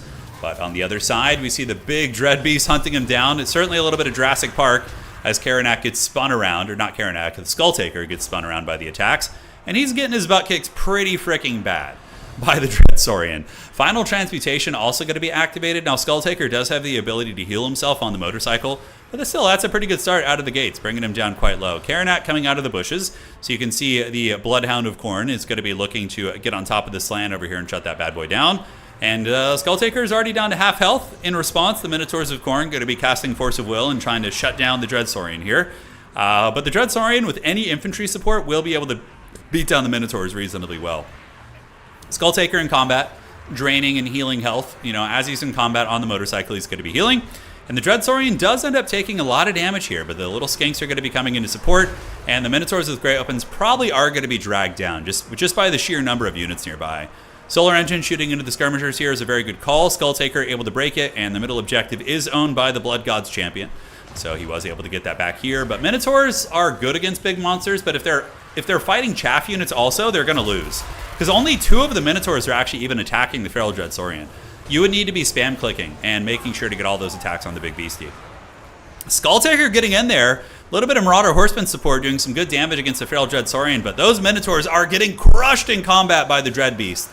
And Skulltaker is going to be forced to retreat, riding his Harley Davidson over here and moving in to cause some serious havoc. Now, where did Karanak go? Okay, Karanak is hunting down the Battletoad. We do see him take a little bit of damage, but the sweet Siren of Lustria luring many a enemy to their doom with his thick body here. But he is able to roll away on his Walmart mobility scooter, and he is fleeing the scene. Karanak going to be trapped, so really, really rough engagement for anything. Having Karanak getting surrounded and beaten down by Feral Cold Ones is not cost effective at all. Feral Cold Ones have, they're dirt cheap. They're like 500 gold. Karanak's pretty expensive comparatively speaking. Kroxigor is also charging into halberds here, so that is going to be an advantageous fight for the Blood God. And you have to remember, there's this one inevitable unit you have to deal with, the freaking Bloodwake Berserkers. These guys are the most Khorne unit in the game, and them with halberds will be able to beat these Kroxigors in sustained combat over time. You can already see the Kroxigors are starting to lose that fight. And Karanak looks like maybe he's going to be surviving here. He is able to kind of partially get away. Some Forsaken are coming. Definitely helping him out would be good. On the other side, though, we do see the big old Skulltaker taking skulls. He's currently rocking 600 weapon strength right there, 61 melee attack. And it's enough to get through a Bastillodon's paltry 29 melee defense, right? Bastillodons, their big thing is their armor. So if something with armor piercing and good melee attack attacks them, they tend to die very quickly. So he's healing 3,200 HP on the objective. Forsaken or grinding. Looking at the objective situation, anything does have the advantage there. And what is the Dread Saurian doing? I think it was chasing something off. Or did the Dread Saurian get routed? Wait, what? Was that the Dread Saurian? No, it didn't. Okay, it came back to the battlefield. I lost track of it for a minute there. I was like, no way it died. So that's going to be very hard to kill. And the Dread Saurian is a great tool against the Bloodwake Berserkers. Khorne basically just needs to spam mass amounts of Marauder Horsemen. That's what they need to be spamming. I don't know how many he has in his build, but having enough to take down a Dread Saurian is kind of a mandatory thing when you're playing Khorne. Skulltaker getting whooped on by magic, but he does have insane magic resist. He should be, he's at 35%, so it's pretty nuts. And he's going to be attacking the Dread Saurian. That's a bold strategy, Cotton. Let's see how it works out for him. Because even though he's a badass demon riding a Harley Davidson, he is going to lose really bad to this giant Dread Saurian. So Bloody Onslaught activated on the Dread Saurian, and the Kroxigors are getting worn down. Karanak has found the thick banana toad in the back. 2,600 HP against 4,000. Wounded Prey, and when Karanak is nearby, the Slan is not going to be able to cast any magic. Granted, it doesn't matter too much. He basically just cast his big spell anyway, so that is that. Karanak going to be retreating back in to help out. We do see the Kroxigors getting folded up, and the Skulltaker is getting Jurassic Parked by the Dread Saurian. So the Dread Saurian's hot on his tail. It's roaring as it waddles after these guys, and the demonic Harley Davidson is going to be running and should be able to create some distance. Is he like dragging a unit? No, they're riding in the front. Okay, there's bloodletters literally on the front of it. I was like, is he dragging the corpses of like some bloodletters or something? Oh man, he's kind of getting caught. The Dread Saurian's actually a little bit faster. Khorngor's coming in. Marauder Horseman throwing axes doing work. Harley Davidson able to put the moves on, but man, oh man, Wrathmongers are so hard to freaking deal with. They probably have great value already. Yeah, 13. Fury's collapsing on the Skirmishers. Banana Toad going to be using the Banishment right there. And the Dread Saurian really trying its best to finish off the Skulltaker. Khorne and Lizardmen having a very even game. And ironically, Khorne actually has a bit of healing on their build. With the Skulltaker, he's going to be healing perpetually in combat here, which is very, very nice. So yeah, it's been very much a game of cat and mouse. Khorne going to be calling in the back Forsaken, just to give it a little bit of grind. Is that a Sword of Khorne on a bunch of skinks? I mean, hey, it is what it is. You know, skulls for the Skull Throne. And yeah, he does massacre those two skink units, which is going to free the halberd up. And this is incredibly cost-effective for anything. Having the Khorngors surround and beat down the Feral Dread Saurian is very, very good. So the Dread Saurian needs to get out of that combat, use its mass to get away, and do its thing. But it does look like the Lizardmen are kind of losing the infantry fight. Khorne has been able to butcher through a lot, and I do think Khorne probably has the advantage in this game right now. Karanak is still harassing the Slan back here. There are going to be some Colden Riders coming in to battle him, but Karanak is not fighting anti-large Colden Spear Riders. They're just regular Colden Riders, so it's not going to be too bad for him. He'll still die, but it won't be as quickly. Oh, this could be a big game changer, though. If Skulltaker gets finished off, yeah, you do not want to play this game of Russian roulette here with the Feral Dread Saurian. I mean, there are a lot of halberds nearby. Oh, man, and he gets away. So he does weasel away, and the Rampaging Dread Saurian is going to be broken by the Cornate Halberd. So the Halberd's able to chip away at its HP, and now the Dread Saurian is going to be fleeing away. And that's probably going to be the death knell for the Lizardmen, as we see the forces of the Blood God still having 17 friggin' Bloodwake Berserkers. They're going to win this fight here, most likely. And Skulltaker is still very much functional. He's got 900 HP. He also gives a huge buff. He gives the melee attack and leadership buff to all these units, and he's going to be healing on his motorcycles. Furies rip apart the skirmishers here. The Harley Davidson is going strong. My grandpa was like a big Harley guy. He brings back good memories, seeing the old Harley in action. 1,000 HP on the Skull Taker as he routes into those units. Not routes, but routes them, most likely, and is able to chew them up. So with that, I think the Blood God is going to be victorious. Man, probably really regretting not having healing. Granted, the metal magic has been okay, and maybe the Slant has enough for a final transmutation to fold up Skull Taker. Maybe that would be a way to get it back. A couple horsemen going to be chilling on the back objective right here, and it does look like they are going to be chilling out. Red Crested Skink's going to be eating some firepower. Warhound's coming across. Beautiful play by Khorne. Going to be able to seal this objective because these guys are 4 capture weight. These guys are 4 capture weight. That's going to be able to get that objective very, very quickly indeed. Motorcycle still going deep, rolling in and butchering these units. The Blood God's champions definitely favored in melee against mostly a skink army. Not really Saurus or Temple Guard or anything super good. So a lot of skulls are going to be taken for the Blood God. Forsaken battling Coldon Riders. Actually a bad matchup for Forsaken. But considering how beat up the Coldon Riders are, you might actually see a victory for the Forsaken here. Yeah, they're going to be on the retreat. We do get some Blood Beasts being called in. A good Generalist, that's a counter against Coldon Riders, as well as the Feral Cold ones. But the combat buff from the Skull Taker has been really nice. Oh, man, Sword of Khorne! Skulls for the Skull Throne! There they go! Nails into the Cav units. They were able to mostly dodge it, but it still sends a huge message right there. It is able to rip those guys up. On the back point, it does look like the Lizardmen are able to win the fight against the Feral Cold ones using the Marauder Horsemen. Teamed up with the Warhounds, they're able to drag down the Velociraptors, and those Velociraptors are going to pay the Troll Toll. So this game is 99% over. I mean, maybe if the Skull Taker dies, I just don't think so. He's at 74 freaking HP, and he's still not broken. What a freaking machine, dude. God damn. Yeah, and he's still healing. The Red Crested Skinks are trying to finish him off. He's at 13 HP, and the Skull Taker finally goes down in a blaze of glory. That's very, very nice for the Lizardmen, but I think it's a little bit too late. The Lizardmen do have a second win coming out. They are going to get the back objective back eventually, but they just don't have time. Khorne is going to be able to probably just send out waves of infantry to buy time and hold the objective down. The Lizardmen are going to come out with a big old army. And, I mean, he is playing the triple cap. Maybe the Lizardmen and Japardors can get this back. He's been very resilient, despite having some tough plays with the Dread Saurian. He did do a lot of damage with the Dread Beast to the Lord of Khorne. So maybe, I don't know. There's still a bit of time left, but the 3 points per second, it goes really, really quick. Marauder Horsemen going to be trying to fight the cohorts. So the Skink cohorts probably will be able to win this fight eventually. It's just a numbers game. There's literally 160 of these guys, and the Horsemen only have 57 models. So they're going to get pushed back by the unholy legions of chaff units. So each of these units are 5 capture weight here, and they're going to be heading on to the objective right here. That's going to be 10 capture weight against the 4 capture weight that Khorne has. Blood Beast might be able to mitigate that, though.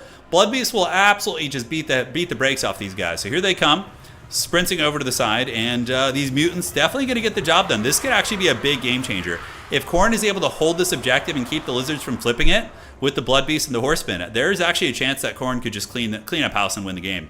Because now the middle is being fought over. There are some Forsaken. The lizard units are very low quality too, mainly just skinks, but volume of fire is volume of fire.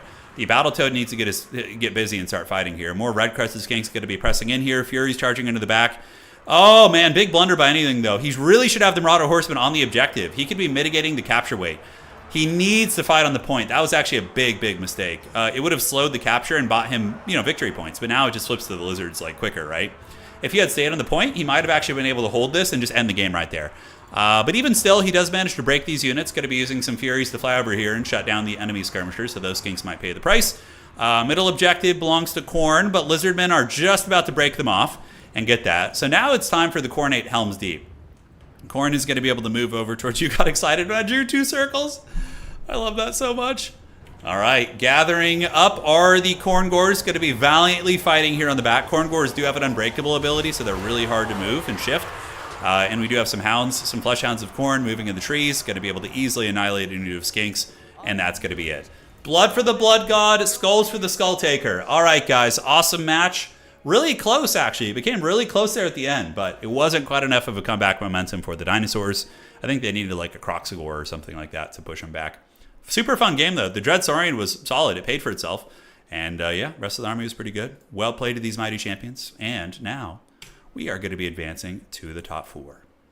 So thank you guys for your patience, and hopefully you've been enjoying tonight's show as we head over and get ready for top 4. So I think anything was already in the number 4 spot, so I don't need to change anything. Yep. So we can advance the top 4 now, so we're going to do that. GG, well played, the Japardors. Awesome match by you, boss. Love seeing you play a little bit of Dom. I know you do some land battle stuff. It's always cool to see folks coming over here and enjoying the old battles. Okay, so we have our top 4. So let me organize this. We have Snickerdoodle versus anything, and we have Tim, aka Own Gold, versus Daniken here. Okay, so this is going to be fun. Okay, so top 4 time. Where are we at? And we have versus Dan. So we have Dark Elves versus Grand Cathay, and then we have I think we got to do the Nurgle game. Is this who I'm looking for here? Versus cast. Nurgle versus Khorne is really fun. It's a very dynamic matchup. It is a single faction tournament, yeah. So you play one faction the entire way through, and that's what you do. Bloodwake Berserkers are a little overtuned, yes, but it's not enough to make Khorne as a faction overall just like unstoppable.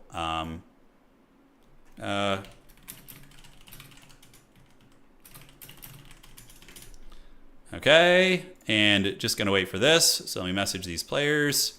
Snickerdoodle, I need you to send me lobby code, please. He said it's his first time reaching the semifinals in our community, so that's really cool to see from our Nurgle champion. I always have a soft spot for like aspiring Nurgle champions. It's fun to see. Yeah. So let's freaking get it, man. Let's do it. Let's see what's cooking here. Let's go Nurgle. The Plague Father calls. Okay, I don't know what lobby he's in. And we're going to jump out here and just wait for the code. So this is the semifinals. So Dark Elves, Grand Cathay, Nurgle, and Khorne. Really fun, diverse range of factions. We don't have any repeats, which is cool. And they're all factions that are considered a little bit lower tier. Khorne is probably the highest win rate. Khorne has like a 52% win rate. So they're the highest of the top 4. Grandfather bless him. Yeah, we'll see. I wonder if he's going to use my build against Khorne. It depends on the map. You have to be really careful against Khorne.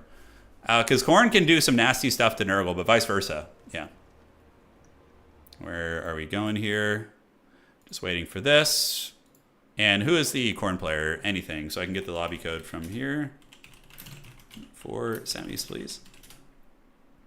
All right. Maybe the Khorne player is hosting. I'm not sure. We'll find him somewhere. Just give it a minute. Give him a minute here to respond. The Dwarf player didn't qualify for top 4. He didn't have enough wins or tiebreaker stuff. Yeah, so there's that. Let's go Nurgle. I don't know. I like Khorne too, though. I mean, I'm more of a Nurgle enjoyer. I have a full Nurgle tabletop army. I have a Death Guard army, and then I also have a fantasy Warriors of Chaos Nurgle army, which is pretty fun. Oh, yeah. Well, usually, I mean, Kugath is good in this matchup, but I don't actually use him too much. Because Khorne goes mass mobility, and they just ping-pong you between 2 objectives. Yeah. Hey, well played, Japardors. You're a land battle guy, aren't you? Like, you play a lot of land battle, too? Okay. Let's do this. Get in here. Join there, and there we are. All right. Perfect. Oh, this is going to be sick. This map is so good. It might not be the most, like... this map is one of the best looking maps we have. It's like a kind of a night battle, and it's like this valley with a bunch of like eldritch torches, and both players start on a hill and like clash in the middle, which is very fun. I love this one. I love this one. Let's get it, man. Let's have some fun. Here we are. We're casting the semifinals between Nurgle and Khorne. One Chaos champion will emerge, and on the other side, one non-Chaos faction will be rising to the top finals. And they're going to do battle. How long does your tabletop game last since you have a whole army? Maybe like... If I'm playing with another player who's really quick and knows their rules, like an hour and a half to 2 hours for an old world game. When I'm playing casually with my friend, like 2.5 hours usually. Oh, Custodies are awesome. They're a great faction. Really, really easy to collect too. Like small amount of models. It's awesome. This has a pretty steep hill, yeah. Let's see. Almost always land battle. Usually there's NA evening tourneys when I start winding down and I can't sneak in. Julius Caesar didn't have no reinforcement points. I mean, I'm pretty sure historical armies had reserves, like with massive amounts of reinforcements, depending on what conflict we're talking about. If you're going to like go that angle, definitely there wouldn't be like objectives per se. Granted, I mean, in historical conflicts, like fighting over a hill or a tactical position could be perceived as like an objective marker in Dom. Oh no, in historical battles, there was absolutely reserves and I mean, reinforcements, 100%. 100%. He also didn't have a T-Rex, yeah. Well, you did very well in domination mode, regardless. Yeah, you did very well. I had a game against a dude that went almost... no worries. You're good, man. Take your time. Didn't they intercept his reinforcements because Mark Antony was right outside? Yeah. I'm sure we have some people who know history quite a bit better than I, but I watched a couple documentaries on the old Netflix and YouTube. I know my stuff. No, I really don't, though, to be honest. Yeah, but like logistics and reinforcements are a massive part of historical warfare in pretty much every era. I mean, I don't know if the cavemen were doing that when they were battling with sticks and clubs, but yeah, it's very, very normal. Yeah, the one thing I wouldn't even mind, though, in a future Total War game if we had, like, firstly, this is feedback I've given to CA. I'm like, whatever future shit you're working on, it needs to have one multiplayer mode that is the only multiplayer mode that everybody plays. It needs to... It's kind of ridiculous, the situation now. There needs to be one good multiplayer mode that doesn't need any, like, freaking rule sets or players to police. It just needs to be playable. And yeah, that would be huge for the community. Like the multiplayer community would be so much better if like everybody played the same game mode. It'd be so much better. Yeah, 100%. So I hope that feedback gets heard. You know, like you could even do like something like has objectives or whatever, and maybe there's not like that many reinforcements, maybe like a couple units and that's it, and you can't like resummon. It's like an old school Total War battle, but with just like objectives, sort of like kind of like Conquest, but maybe with more objectives than just one. Yeah. Total War Warcraft has been your dream. Oh, that would be cool. Yeah, I don't know if that'll ever happen. Blizzard is just they need a the ladder with MMR is huge. I've said that 100%. All right, guys. Oh, it's Tamer Chad. Tamercon is my go-to pick against... This actually looks pretty similar to my build. Maybe a little different? Yeah, so Tamercon, if he's on the Toad, then that's very, very good. Because Tamercon on the Toad Dragon counters the Wrathmongers and the Bloodletters. But you got to be careful. Like, here's the rock, paper, scissors of this matchup. Tamercon defeats the infantry... while the Noxbringer destroys the Marauder Horsemen that kill Tamercon. That's like the entire paradigm of this matchup and what determines how it goes. Yeah, let's see, guys. Let's freaking see. All right, guys. The hills have eyes here today. How cool is this map, though? Isn't it awesome? Look at this. Oh, it's so good. It's freaking, you got all these pyres over here on the edge. It's like a Beastman ambush. These like creepy woods, and the two armies start on the hills. Oh, the flavor is so good. I love this so much. All right, guys. It is time, ladies and gentlemen. Let's get this party started and let's have some fun. So it's going to be Marauders with Grey Weapons, which is a fine choice. Shielded Marauders, Grey Weapons, whatever. Kind of interchangeable to be here. Be honest here. Noxbringer is the counter against Marauder Horsemen. You need to really be on top of killing the Marauder Horsemen, because if you do so, Tamercon can do some work. So it is going to be Tamer Chad on his big Toad Dragon, and he's going to be crashing down the hill. One of the coolest characters in the entire game, by the way. And yeah, we also have a Nurgle Sorcerer. You have to do that. You have to heal Tamercon. So, oh, he even brought the spell. This is how you counter Wrathmongers. You overcast this on one of your infantry units that are fighting the Wrathmongers, and it actually kills them really quickly. So. Map is cool, but I worry about how balanced it is. Yeah, for some factions, this map would be unfair, but for two Chaos factions fighting, it's perfectly balanced. You know. Yeah, artillery on the hills would be cool. Yeah, exactly. Like for artillery, it might not be fair. I'm curious how the Cathay army is going to play on the other side. Holy shit. Mass Bloodletters, they're very good against Nurgle infantry. We do have some Minotaurs with Grey Uppins and more Minotaurs with Grey Uppins, and the Skull Taker is going to be crashing down. Noxbringer going to be unleashing some shots and does manage to get a direct, nice freaking hit on those Bloodletters. So very, very good. On the outside, Nurgling's going to be going for the point, but so too are Khorngors. Khorngors will win that fight. And the Plague Gods champions getting ready to clash with the Blood Gods chosen. Let's freaking get it. Very, very fun stuff. So more shots coming in. No Marauder Horsemen, by the way, for the Khornate army, which means Tamarkon, if he stays with his infantry, should be very, very strong here. We're going to have to see. And now we do see the Marauder Horsemen getting really effective kiting. Taking down several Minotaurs already. And now in the clash, oh, Tamarkon with the breath attack.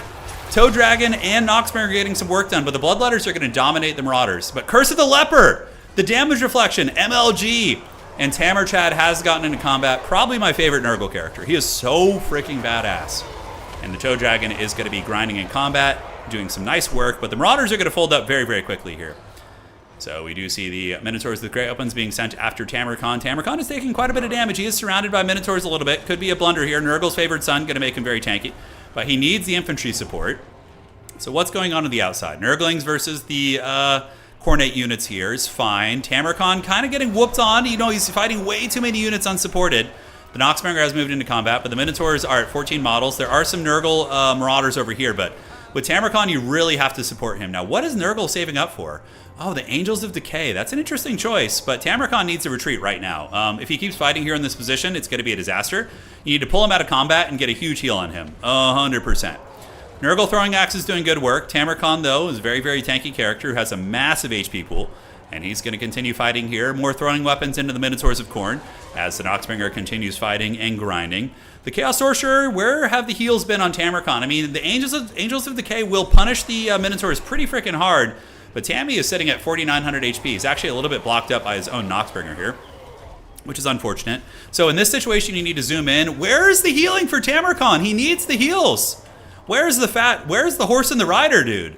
Yeah, we see the Chaos Sorcerer nearby. Tamarkon's going to be getting the heal. He is on fire, which is going to mitigate the heal, and he will be able to flee the scene here. Nurgle's not out of the woods yet. They're certainly in some big danger here. Marauder Horsemen are kiting. More infantry are calling in, and Nurgle needs more infantry, straight up. They need buffering for Tamarkon, because in straight fighting, he's going to get beaten down by those Minotaurs. So up in the sky, the Angels of Decay, they could go after the Skull Taker, they could go after the Minotaurs down here. Nurgle is definitely doing well in value trading outside of Tamarkon, and Nurgling's losing to Khorngors is no surprise. But Khorne does have the triple cap right now. He's going to be turning around, going after the Skull Taker here, 2,300 HP. Minotaurs are chasing up the hill. Nurgle needs to pull in maybe even some Rot Knights. Rot Knights would be an MLG pick. If he could just kind of delay the fighting a little bit so he can get some Rotties. Okay, Tamarkon might die, but potentially going to take Skull Taker with him. Okay, the Feast of the Maggot Lord is active, and you can see Skull Taker's taking a lot of damage. Is it active? I believe it is. Let's see. Yeah, I think it was. And he did do a bit of damage here, but the spell resist, of course, helps. But Tamarkon does go down. Nurgle is up in value. They have done some nasty work, and they're in trouble, but they're not in a good position as all three objectives have been claimed here. We got Pestigors heading downhill, and in the meantime, the Khornate forces continue chasing and hemorrhaging value on that same coin, though. They are really being hunted here. So this is a good play using the buff ability, using the Curse of the Leper. That's a great one there on the Angels of Decay. Because look at the damage reflection. The Khorne Furies are just taking themselves out. So freaking good. So that's going to be a Dead Fury unit, and the Minotaur is getting whooped on. Is Tamarkon going to come back? That is the question. The objective situation heavily favoring Khorne, but we do see some Pestigors making their way down there. Angels of Decay winning their fight. I have to say, very good usage from Snickerdoodle of using the Curse of the Leper. And now, I mean, they can definitely chase down the big boy here if they want to. Noxbringer, don't lose the Noxbringer here. It's your last carry piece. The Noxbringer can't be in combat versus Minotaurs. I mean, they might break just the terror, maybe, but their leadership here looks pretty steady. Pestigor is going to be heading to the low ground as the Angels of Decay continue chasing the Skull Taker. Should have kept the Angels of Decay up here and had them stabilize this position. Just kill the freaking Minotaurs and the Blood Beasts and, you know, live your best life. All right, so on the other side, it is going to be the Sorcerer and some Pestigors. Might be able to grab that objective. We'll have to see. Snickerdoodle is up on value, but losing the Noxbringer here is going to be a death blow. That's going to be really, really rough. Angels getting a nice grenade, taking down the Marauder Horsemen, while the Pestigors battle Bloodletters. Bloodletters normally win that fight, but it depends on their current health, right? Nurgle might be able to edge something out there. We will have to see. So, Horseman taken offline, and man, he lost the Noxbringer. That feels so bad, because the Noxbringer had so much HP and so much ammunition before it got surrounded here. So, probably should have committed something to the fight to try and save the Noxbringer. It's an extremely expensive unit. So, Khorne is definitely going to be pulling ahead on value right now. Yes, Nurgle does have some healing, but with Tamarcon being down, maybe Angels of Decay can get this game back for Nurgle if they're able to take down the Skulltaker. Pestigor's, of course, losing. The bonus versus infantry on the Bloodletters a little bit too much for them to handle. A lot of HP being lost by Skulltaker as he is hunted and harried. On the other side of the map, a couple horsemen going to be moving over here, grabbing objective number 2. Nurgle does have the Pestigor fighting, and also does have the Sorcerer. So is Tamarcon going to come back is the question. We do see the Blood Beasts on their way down here. Marauder Horsemen providing capture weight, but they're out of ammunition. So what could they do? They could do a little bit of cycle charging, but unsummoning them might be the play. Angels of Decay fighting here, but this time they're not going to win so easily against the Furies because they do not have the Curse of the Leper. And really nice usage of the Skulltaker here from anything, using the Bloody Onslaught to lower their stats. Because now these guys, this expensive unit, probably going to be losing. Really well played to both players, though. This has been a great match. Tamarcon just needs more infantry support on the ground. After this game, we'll go look at my Nurgle build. It's definitely Tamarcon in the build, but he has a little bit more support usually. All right, so objective number 2 is going to be going to maybe Nurgle. Horsemen grinding in and trying to provide a little bit of fighting prowess, but the Minotaurs and the Blood Beasts will be able to bully them. Khorne also getting their own horsemen in here, and the Marauder Horsemen going to be coming across, going after the Marauders. In the meantime, Angels of Decay, are they winning this fight? Man, really, really raid boss. 54 melee defense is no joke.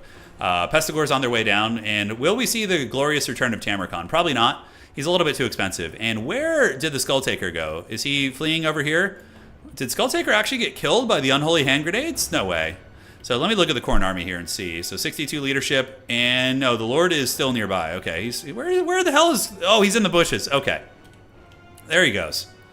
The Noxbringer is like literally a staple of Khorne. Yeah, and I disagree with Anticity on that one, of Nurgle. The Noxbringer carries so many matchups for Nurgle, it is insane.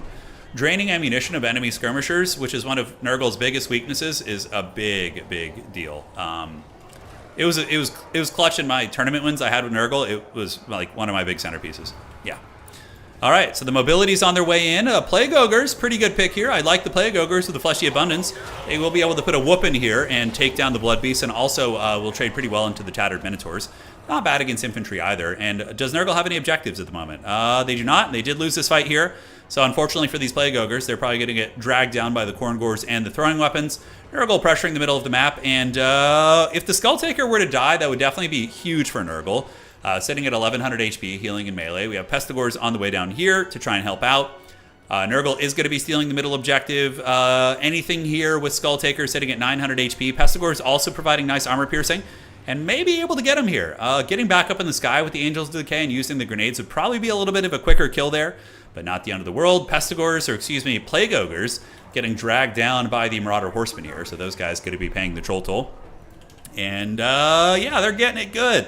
11 out of 16 models, a little bit of fighting prowess, but the Khorne Gores are basically a hard counter against them. Fleshhounds rushing in, Sorcerer and Pestigors and Marauders trying to fight in the middle.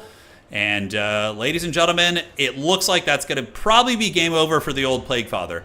Really, really well played. I mean, Snickerdoodle saying this is his first time reaching the semifinals. He put on a really good fight. Despite losing his Lord early-ish, like a big expensive centerpiece Lord, he grinded really well and actually like kept his opponent on his toes and put up a very, very good fight. So, yeah, well, Joe, the reason why the Noxbringer is good is... And the mistake that Anticity's opponent was probably making is you use the Noxbringer at close to medium range. It's not a long range piece. It's very inaccurate at long range. You need to use it as like a shotgun at point blank. And there it's able to drain the skirmishers. Yeah, so Nurgle does get the outside objective, but I don't think they have too much hope. I mean, the value is 13,000 against 11.5. With a little bit of healing Nurgle's had, it's probably closer than you would think. But I just don't think they have time to get all the objectives. A couple Marauder Horsemen going to be coming over here. Pestigors weaseling their way over to the middle. But these Marauder Horsemen are still harrying and harassing. What spell do we have going down here? Curse of the Leper activated. So he does that just to get the army-wide healing, most likely. Plague Ogre's going to get wrecked here. They are going to get absolutely crumped by these freaking demons. And by the Fleshhounds. They're too beat up and too low model count right now. So they will be paying the iron price. Objective number dose, still in the hands of Khorne. Up here, we do see Nurgle with a little bit of a cheeky tactic, which is good. Using Marauder Horsemen against a static infantry unit on an objective 1-to-1 is very, very good. So they are able to nibble those guys down, but yeah, the Blood God is going to close this game out. It's basically impossible for Nurgle to win on time. I mean, even if Nurgle was clawing value back, which it kind of looks like they are, to be honest, like the Nurgle army on the field right now is actually just about as good as the Khorne one. It's just the objectives, he was triple cap for too long, and he wasn't able to get it back there. Hey, Frostlight, that's fun, man. Right on, right on.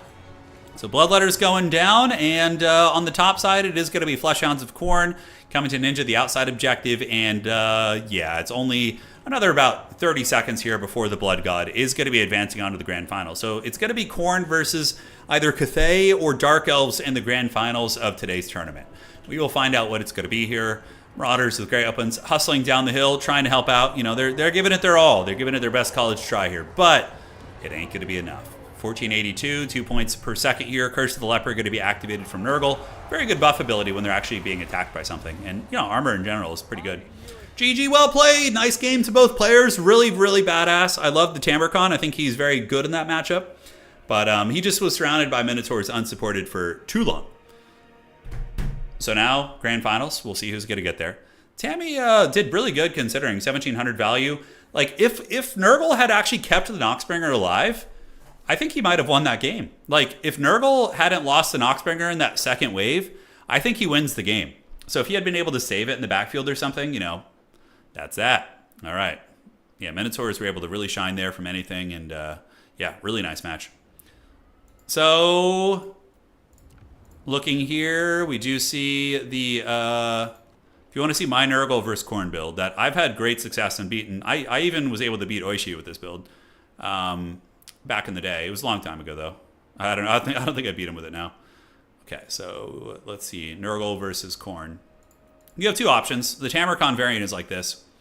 So basically, it's very similar to his build, except I bring a Chosen, and I stack Tamercon on top of the Chosen for the pit fight, because they're not going to run, which means the Minotaurs cannot surround him. They have to get through Chosen units, right? You also need to call Rot Knights in the mid game. Rot Knights are incredibly essential in this matchup. Because they are going to, fight the Minotaurs and give buffering against some of the large threats. One thing I would probably change in this build is cut one of the Furies and maybe get another Marauder Horseman, but aside from that, very similar style to what he's doing. GG, well played. All right, Nurglings for Vanguard, obviously, to grab points, and then the Chosen and the rest of the dudes just move up. Awesome match there. Let's see who our grand finalist is going to be. Okay, so Khorne is there. The other fight is still taking place. It's a very big map, though. That map is freaking huge. So Grand Cathay might actually struggle on that map. Like, I can see Own Goal having a problem with that. Yeah, great match. That was a really fun one. Very, very correctable mistakes from the Nurgle player in that game. Tamercon, you need buffering for him. He needs to have his boys with him. He's okay on his own, but against Minotaurs and Valkia and stuff, I mean, he beats Valkia actually really badly because he's anti-infantry. So you can give Valkia the big damage. Yeah, totally can. First time seeing this map. I liked it. Yeah, I don't know how balanced that map would be for like artillery factions. It might be a little bit brutal, but artillery is already a little lackluster in domination mode, so it'd be cool to see a map where maybe it's okay. Like some factions use like Doom Divers and occasionally cannons, but I don't even know how good artillery is in land battle. I'd be curious.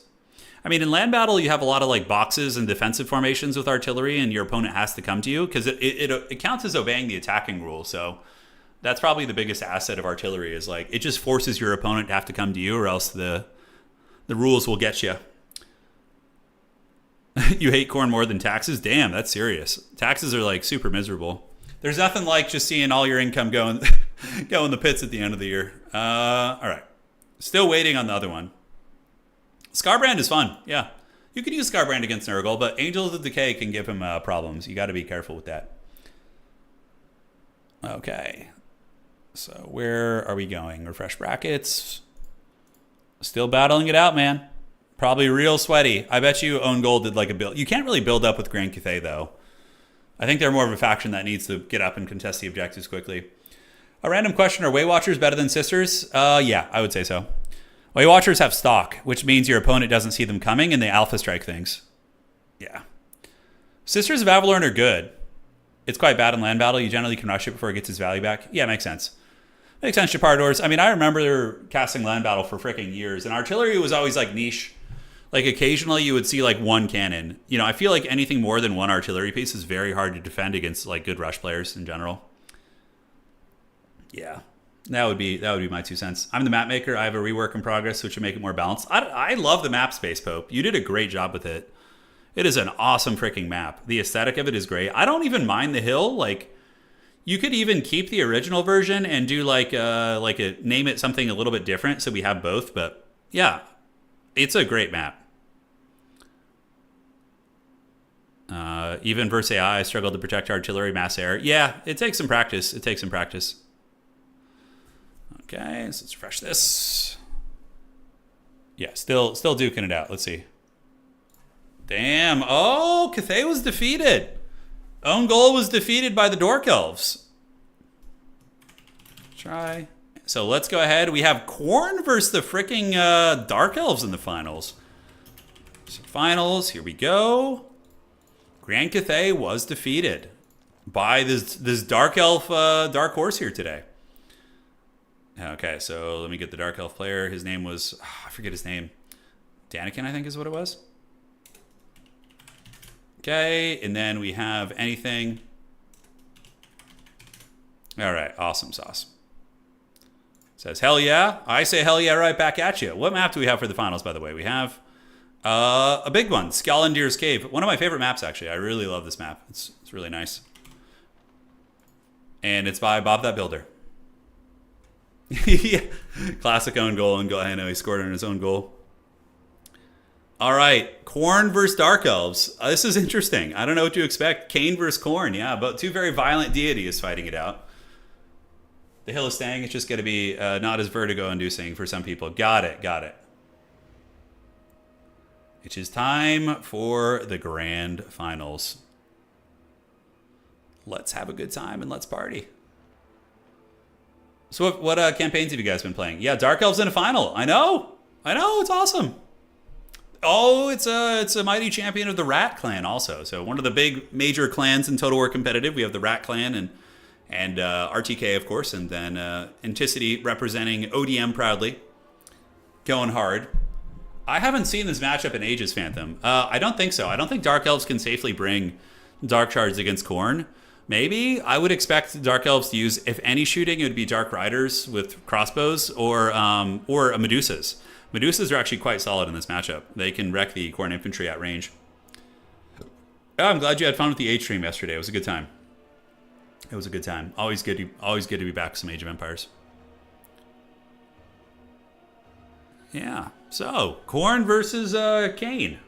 Daniken has been doing very well. I was actually sent a replay of Daniken, I believe, fighting Anticity. It was a really good match. Dark Elves versus High Elves, very sweaty. It'll be going up on the channel. I think it went up today, actually. Yeah.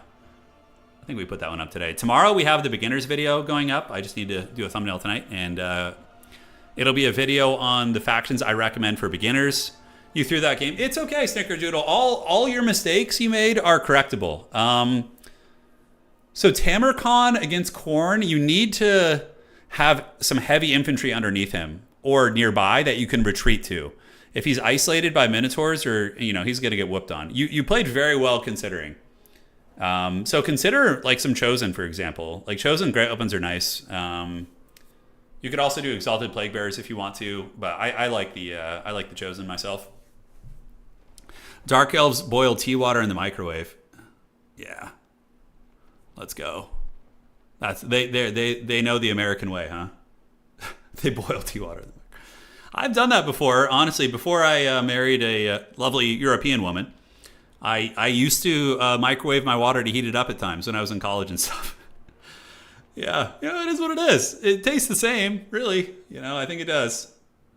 That will be a video I'm going to do someday. It'll be very out of character for the channel, but we will do a taste test. I'm going to get my wife and a couple other people, a couple European friends of ours together, and we're going to see if they can tell the difference between the microwave tea and the regular tea, It'd be really funny if they could actually all tell the difference, I Chosen reserves. Yeah, you need to start it with the Chosen on the battlefield. I know they get countered by Bloodletters up to an extent, but if you have Tamarcon on top of them, they'll be fine. And because you can use the Black Cleaver, which gives them magic damage and lets them beat down the demons. And then You can also just HammerCon will just crush them. Anyone in the community good at Empire want to help out a noob? Sure. I mean, I'm a good Empire player. I've won a couple tourneys with him. What questions do you have? I got you, homie. And if you join our Discord, I mean, join our Discord channel. There's tons of top players in there that will just answer your questions and all sorts of goodness. Microwaving T-Gang. Hot Dog Stream Remastered. The Hot Dog Stream was a long time ago. It was a long time ago. How many of you guys were here for that? Who was there for the Hot Dog Stream? Did anybody actually watch that? Let's see. Let me see. I'm going to pull it up real quick. Hold on. Okay. Turin Hot Dog Stream. Is it here? Here we go. Oh, it was 4 years ago. Man. I was living somewhere else. Yeah, it's wild. Okay, so this is the, you were there for it? Ancient Lore, yeah. It's a great one. Oh, man, okay, hang on, guys. Yeah, the T-Stream will be the biggest of the year, maybe so. Okay, let me pull it up here. I think this is it. Okay, perfect. Yeah, so this was the Blessed Hot Dog Stream. In the top left, you have Gojira, you have Italian Spartacus, myself down here, and then Professor Pone over here. So basically, what happened was we played FFA games, and anybody who lost, whoever won the FFA did not have to eat a hot dog, but everybody else who lost had to just eat a fat wiener. So you can see over here. Hold on. You could see, yeah, Italian Spartacus putting down the hot dog right there. Those were good times. Two dudes in the lobby waiting. Yeah, well, you know, the hot dog stream is important history here on the channel. I still have hair. How dare you? I still have a full head of hair. This party over there. That was a fun one. We could do that again. We could do an FFA hot dog stream. Professor Pone hates hot dogs, though, so it's very un-American of him. But he did not like the hot dogs. Yeah, he was a champ, though. He ate the hot dogs. He took one for the team. So here we go, ladies and gentlemen. Yeah, how many hot dogs did I have to eat? I had to eat how many? I think I ate 2 hot dogs because I won several of the FFAs. I think Sparty got the most suffering. He had to eat 6, like with condiments and with bread. That was tough. Pone also ate a fair amount too. I can't remember how exactly that went. Okay, ladies and gentlemen, here we go. Taking a look at that's a funny Hootie. That's really funny. Taking a look at the armies in the grand finals. It's going to be anything. The champion of the Blood God looking to claim one of the top leaderboard spots at the beginning of season 11. Yeah, season 11. Okay. So it's going to be Skulltaker, Marauders with dual weapons, Chaos Warriors, and Bloodwake Berserkers. So basically just like heavy infantry. Oftentimes Khorne will use mobility in this build, but really not that different from a build you'd probably see in Land Battle here. We do have a couple of Marauder Horsemen getting up to get the objectives quickly, Wrathmongers, some Warrior Halberds, Marauders, and the Skulltaker being an absolute raid boss. All right. Now, ladies and gentlemen, for the Dork Elves on the other side, for Danny Daniken Tropia, I guess that's the name there. It is going to be Scourge Runner Chariots with a High Beastmaster on his chariot. Also there with the Tormentor Sword to lock down Khorne units that overextend. Dark Magic with the Word of Pain, as well as Chill Wind for a little bit of a slowing effect. We do see the Dreaded Medusa and a bunch of chaff units here. Oh, dude, let's freaking go. Yeah, the Medusas are freaking really, really cool. And they actually wreck Khorne infantry. Like, if they're shooting at Wrathmongers, incredibly cost-effective. So out of the gates, the Dark Elf's going to be scooting up and putting some firepower into Skulltaker. He can dodge a fair amount of the shots. And it actually looks like the Dark Elves are not going to shoot right away. And they do connect. Not a ton of damage because of the micro of the Khorne player. Marauder Horsemen going to be coming over. Probably the most cost-effective thing for the Dark Elves is just to shoot the Marauder Horsemen because they can't really dodge you effectively. Granted, that's some nice damage there, taking me back to the days of Warhammer 2. So shooting are the Scourge Runner Chariots, going to be blasting into the Marauder Horsemen. And this objective is going to be firmly under the control of Kane. most likely, as Khorne is going to be advancing their main brick of infantry up here, and the fighting will certainly erupt soon. Are the Dark Elves going to split push and try and play the outside objectives? I don't know. We'll find out. Scourge Runners obviously counter the Marauder Horsemen. They have much better range at 150 against the 70 of the Horsemen. So with proper micro and control, you can wear those bad boys down. Now, the Medusa needs to come over here, park, and start nuking these Khorne infantry. And what you want to do is like play the 2-to-1 objective situation and force Khorne to come forward and come after you. And then when they extend too greedily and too deeply, you can call on your heavy cavalry to start punishing them and do all that kind of good stuff. So, ooh, nice chill win right there. It's very rare you see that spell, but it is going to slow them down. Marauder Horsemen getting pounded. Firepower shooting into the Blood Beast as well. Look at the freaking arms on those throwing axes. God damn, those things had some range. Got some NFL quarterbacks here on the Khorne army. But yes, Scourge Runners doing considerable work. We actually see Skulltaker getting whooped on pretty good like as Danikentrop pulls up to a pretty substantial value lead out of the gates here.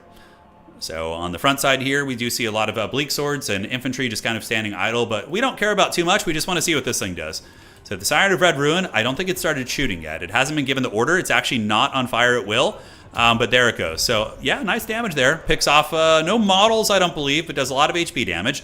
And whoever said you can't kite in domination mode, well, here you go. You absolutely can. So the Khorne army is going to be chasing while trying to steal the outside objective as well. So Dark Rider's going to be trying to ninja that, which I do like. And the freaking Scourge Runner play doing work against the freaking Skulltaker, man. He's getting that skull taken right now. All right. That ain't bad at all. On the other side, the Medusa continuing to shoot at the Marauders, and they are getting whooped on. Yeah, man, I love to see the Medusa firepower. And the kiting here of the Scourge Runners certainly adding some good value. Now, on the outside, Forsaken going to be countering this attempt to ninja the objective. So far, Dark Elves with a 3,000 value lead. Beautiful chill win, slowing these guys down, by the way. Definitely don't want to get those caught in melee, so those guys going to be retreating away. And the Dark Elves are going to be relinquishing the objectives. Not even attempting to stay and fight with a couple units there. I thought they might at least try and hold on to the one, but it looks like he's just going to be doing a pure value trading build and just trying to alpha strike his opponent later on. Now, what are the Dark Elves going to call? Yeah, I was going to say they need some like actual pushing units, like some Cold One Knights or some real meat in the army. On the outside, Forsaken are just kind of having a bit of a stare down with the Dark Riders. And the Dark Riders are like, screw that shit. We don't want to fight these 8-foot-tall mutants. No, thank you. So yeah, Chariot's getting good value. Ammunition is going to be a little bit sparse. You can always unsummon them when they run out of ammo and bring them back later. Currently, as it stands, the forces of Khorne are going to be very heavily favored on the objectives, and Dark Elves will have plenty of time to move up. Medusa shooting into the Marauders. Another beautiful shot. Yeah, really nice. Bloodwake Berserkers have also lost some models as well. 31 models there. Cold One Knight's going to be spammed out most likely, so Danikentrop probably going to be calling out mass Cold One Knights. We'll have to see. A lot of it with these kind of factions like Dark Elves, when you relinquish the objectives to your opponent and like are just focusing on value trading, it's a lot of finesse. It's a lot of finesse. It's a lot of game knowledge, knowing what your faction is capable of. And the Dark Elves could easily just bully Khorne off this objective now. So you see how like the perpetual poking has really kind of slowed down this Khorne army. And beautiful play, man. I'm really impressed by this. This is very cool. Because Dark Elves are an incredibly hard faction to play, but it requires this kind of finesse and targeting and ammunition conservation. A lot of skills definitely in there. Skulltaker getting whooped on, man. He's not going to get a single freaking skull. Khorne's going to be very disappointed here. And remember, these are also chariots, so they can run into melee, do some hit and runs, run over some of the Marauders, and at this point, they're going to be pulling back and retreating away right there. So, Dark Elves need to grab this point. Khorne is going to be trying to contest this one. The Medusa blasting away, definitely getting some nice work done against those Khorne Gores. And yeah, the Khorne army is definitely going to be licking its wounds here, as it has gotten a pick here. One Dark Rider does get taken down, so that's one of the first casualties the Dark Elves have taken. On the outside, more Dark Riders going to be hustling over and actually maybe ninja this objective. That would be very big. Using the mobility, using all that goodness. And yep, this objective should go back to the Dark Elves. A bit of a very small blunder. The Dark Elves should definitely have the capture weight on the objective there, and now they do, so they do move up. And they're going to be contesting this, while the Skulltaker is hiding from the Scourge Runner chariots, which are conserving all their ammunition to try and finish the kill. On the other side, Dark Riders heading over here, going to be trying to wrestle that objective, and we will see if they can. We'll check back in just a moment. Yeah, a lot of chariot play. The Dark Elves have the capture weight here, and Bleak Swords will fight Khorne Gores just fine. They're going to be able to hold here and fight against the Hounds of the Blood Hunt to an extent. And the objective is going to be flipping another Chill Wind being used. A lot of forbidden off-meta tech here by the Dork Elves, as now they call in Witch Elves. So now they're ready to counterpunch a little bit. And beautiful play, isolating the Wrathmongers, not letting them get into any fights, shooting them with repeater crossbows. They're already at half health and they haven't gotten a single morsel of value. Oh my god, the Tormentor Sword, look at that. Look at that. Tormentor Sword locking down this position while we do see the Wrathmongers struggling to get in combat. And here the Dark Elves are able to fend off the Fleshhounds as well as the Khorne maintaining control over this objective. But they're going to need a triple cap. Khorne is going to be in a situation where they can win on just one objective, so that might be a little bit of a precarious one in the late game. And now Skulltaker is potentially in danger. He could be focus fired by the Scourge Runners, and it looks like some magic. Word of Pain and Wail of Malice going to be doing a little bit of damage. The Medusa does have an AoE, and Word of Pain, of course, is going to be lowering the stats. The Medusa comes over with her big halberd. The Siren of Red Rune. Chillwind also used on him, which is going to slow him down by 25%. And we do see him sitting at 1,000 HP right there and kind of Netflix and chilling. So big pit fight going down. And we do see Khorne finally starting to get some value in this game. Murderous Prowess activated, so the Dark Elf army going to be getting a substantial buff here. Wrathmongers are massacring these Bleak Swords, but are being shot on the outside. A little bit of skirmishing. Dark Riders versus the Horsemen, but Forsaken will probably cause problems for them. But the Witch Elf's going to be doing some split pushing, and the Skulltaker is no more. The Siren of Red Ruin getting the job done, showing what the Dark Elves are capable of, ladies and gentlemen. Awesome, awesome game. Now, the High Beastmaster is going to be lurking here, pulling back, and we do see the more elite forces of the Druchii now advancing in. This is like Dark Elves 101, like value trade, poke, harass, and then Alpha Strike once your opponent is weak and vulnerable. Like Dark Elves are kind of Machiavellian in that way. Not going to give you a fair fight, right? They're going to try and secure every advantage they can before they fight you. You know, that's just how they roll. Very, very similar to like Manfred, the Vampire Counts. In terms of lore, I'm saying. And Vampire Counts do not play this way at all in the game. They're very aggressive. But Khorne looking really, really raggedy on the battlefield. And Objective 1 is going to be going to the Dark Elves. And now we are going to be seeing the advancing forces of Danikentrop. I'm very, very impressed with his Dark Elf play, honestly. Some of the most impressive play we've seen in a while. Witch Elves moving in against Forsaken. With the Witch's Brew active, they will win that fight. There also are some Harpies. Forsaken are pretty good against Witch Elves, but the Witch's Brew puts them on another level. 82 melee attack is insane in the Membrane. And they're also, maybe with Furies coming in, the Witch Elves will lose that, but Crows of Cain are nearby, so that might actually give the Forsaken the edge. And now the Dark Elves have to push out and get the objectives. That's basically what needs to go down right now. So Dark Riders are coming over here, and we do have the Cold Moon Knights pushing up there as well. On the backside, Dark Rider Repeater Crossbows wasting the Wrathmongers. This is so impressive. And Wrathmongers held only 360 value. Those guys are having a real bad time. Just huge armor-piercing bolts poking into those guys and getting the job done. So they're going to be broken and not generate much value. Dark Elves are basically just steamrolling across the map now with their chariots and their mobility core, with their repeater crossbows. The Witch Elves do end up losing over here. No, they actually won it, even despite the Furies coming in. The Dark Riders and the Crows of Cain able to give them the job done. And that is going to be a freaking Dark Elf victory in the grand finals of today's tournament. That was extremely impressive.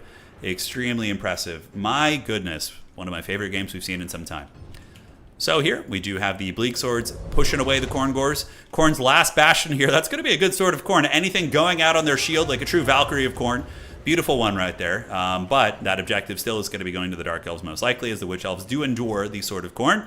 And that one is going to be flipping. And GG, well played. Wow, what an amazing showcase of the Dark Elves. A faction that many people sleep on and consider to be terrible. Showing really that they have some serious chops. That was a great game. I hope you guys enjoyed that one. Well played to both these players. Anything had a great run today on Khorne. And Danikentrop also did very well. Beautiful Scourge Runner play. The Medusa was 1,800 value. The High Beastmaster Tormentor Sword and the Chillwinds were also very cool. I loved everything about this. And for the Khorne army, you could consider mixing it a Skull Cannon, honestly. Like a Skull Cannon, maybe the ROR or the regular ones would give you some counter skirmishing. I'm not sure. Maybe more of an Alpha Strike instead of like, just get way aggressive and just try to push them off. Know you're going to lose on value and just all out, like all in them right away and just see if you can win on points. Definitely ways to approach it. But that's going to be it for today. Hope you guys enjoyed this one. So that was a very fun tournament. We got some nice off-meta play. And ladies and gentlemen, I am very, very hungry, so I'm going to be calling it for now. If you guys enjoyed what you saw here today over on old YouTube, please do drop a like. Consider becoming a channel member if you really enjoyed the goodness. And for all of you on Twitch, thank you for joining as well. Subscribing, following, also helpful. And we will be back streaming pretty much every day. Yeah, we're going to be streaming, today is what day? Yeah, tomorrow during the day. I don't know what we're going to do. Usually the schedule is like Total War every other day. And then in the days in between, we do like Age of Empires and Warcraft 3 and Dawn of War, those sort of things. So that's it. Adios. Do widzenia. Appreciate all of you guys. And thank you guys so much for playing. It was really fun seeing some people playing here that we don't normally see, and seeing some new names come up and win these tournaments, right? Like this Dark Elf player, I don't recognize the name. I mean, I've seen them play before, but kind of a new up-and-comer coming in and crushing tournaments. And then anything as well, like I don't recognize that name too much. I've seen him around, but cool to see them getting to the finals. Like this is good. Our community's healthy. It's going hard, and the future is bright. All right, guys, take care of yourselves. That is it. Adios. Do widzenia, and happy Memorial Day to all of you guys. Cheers.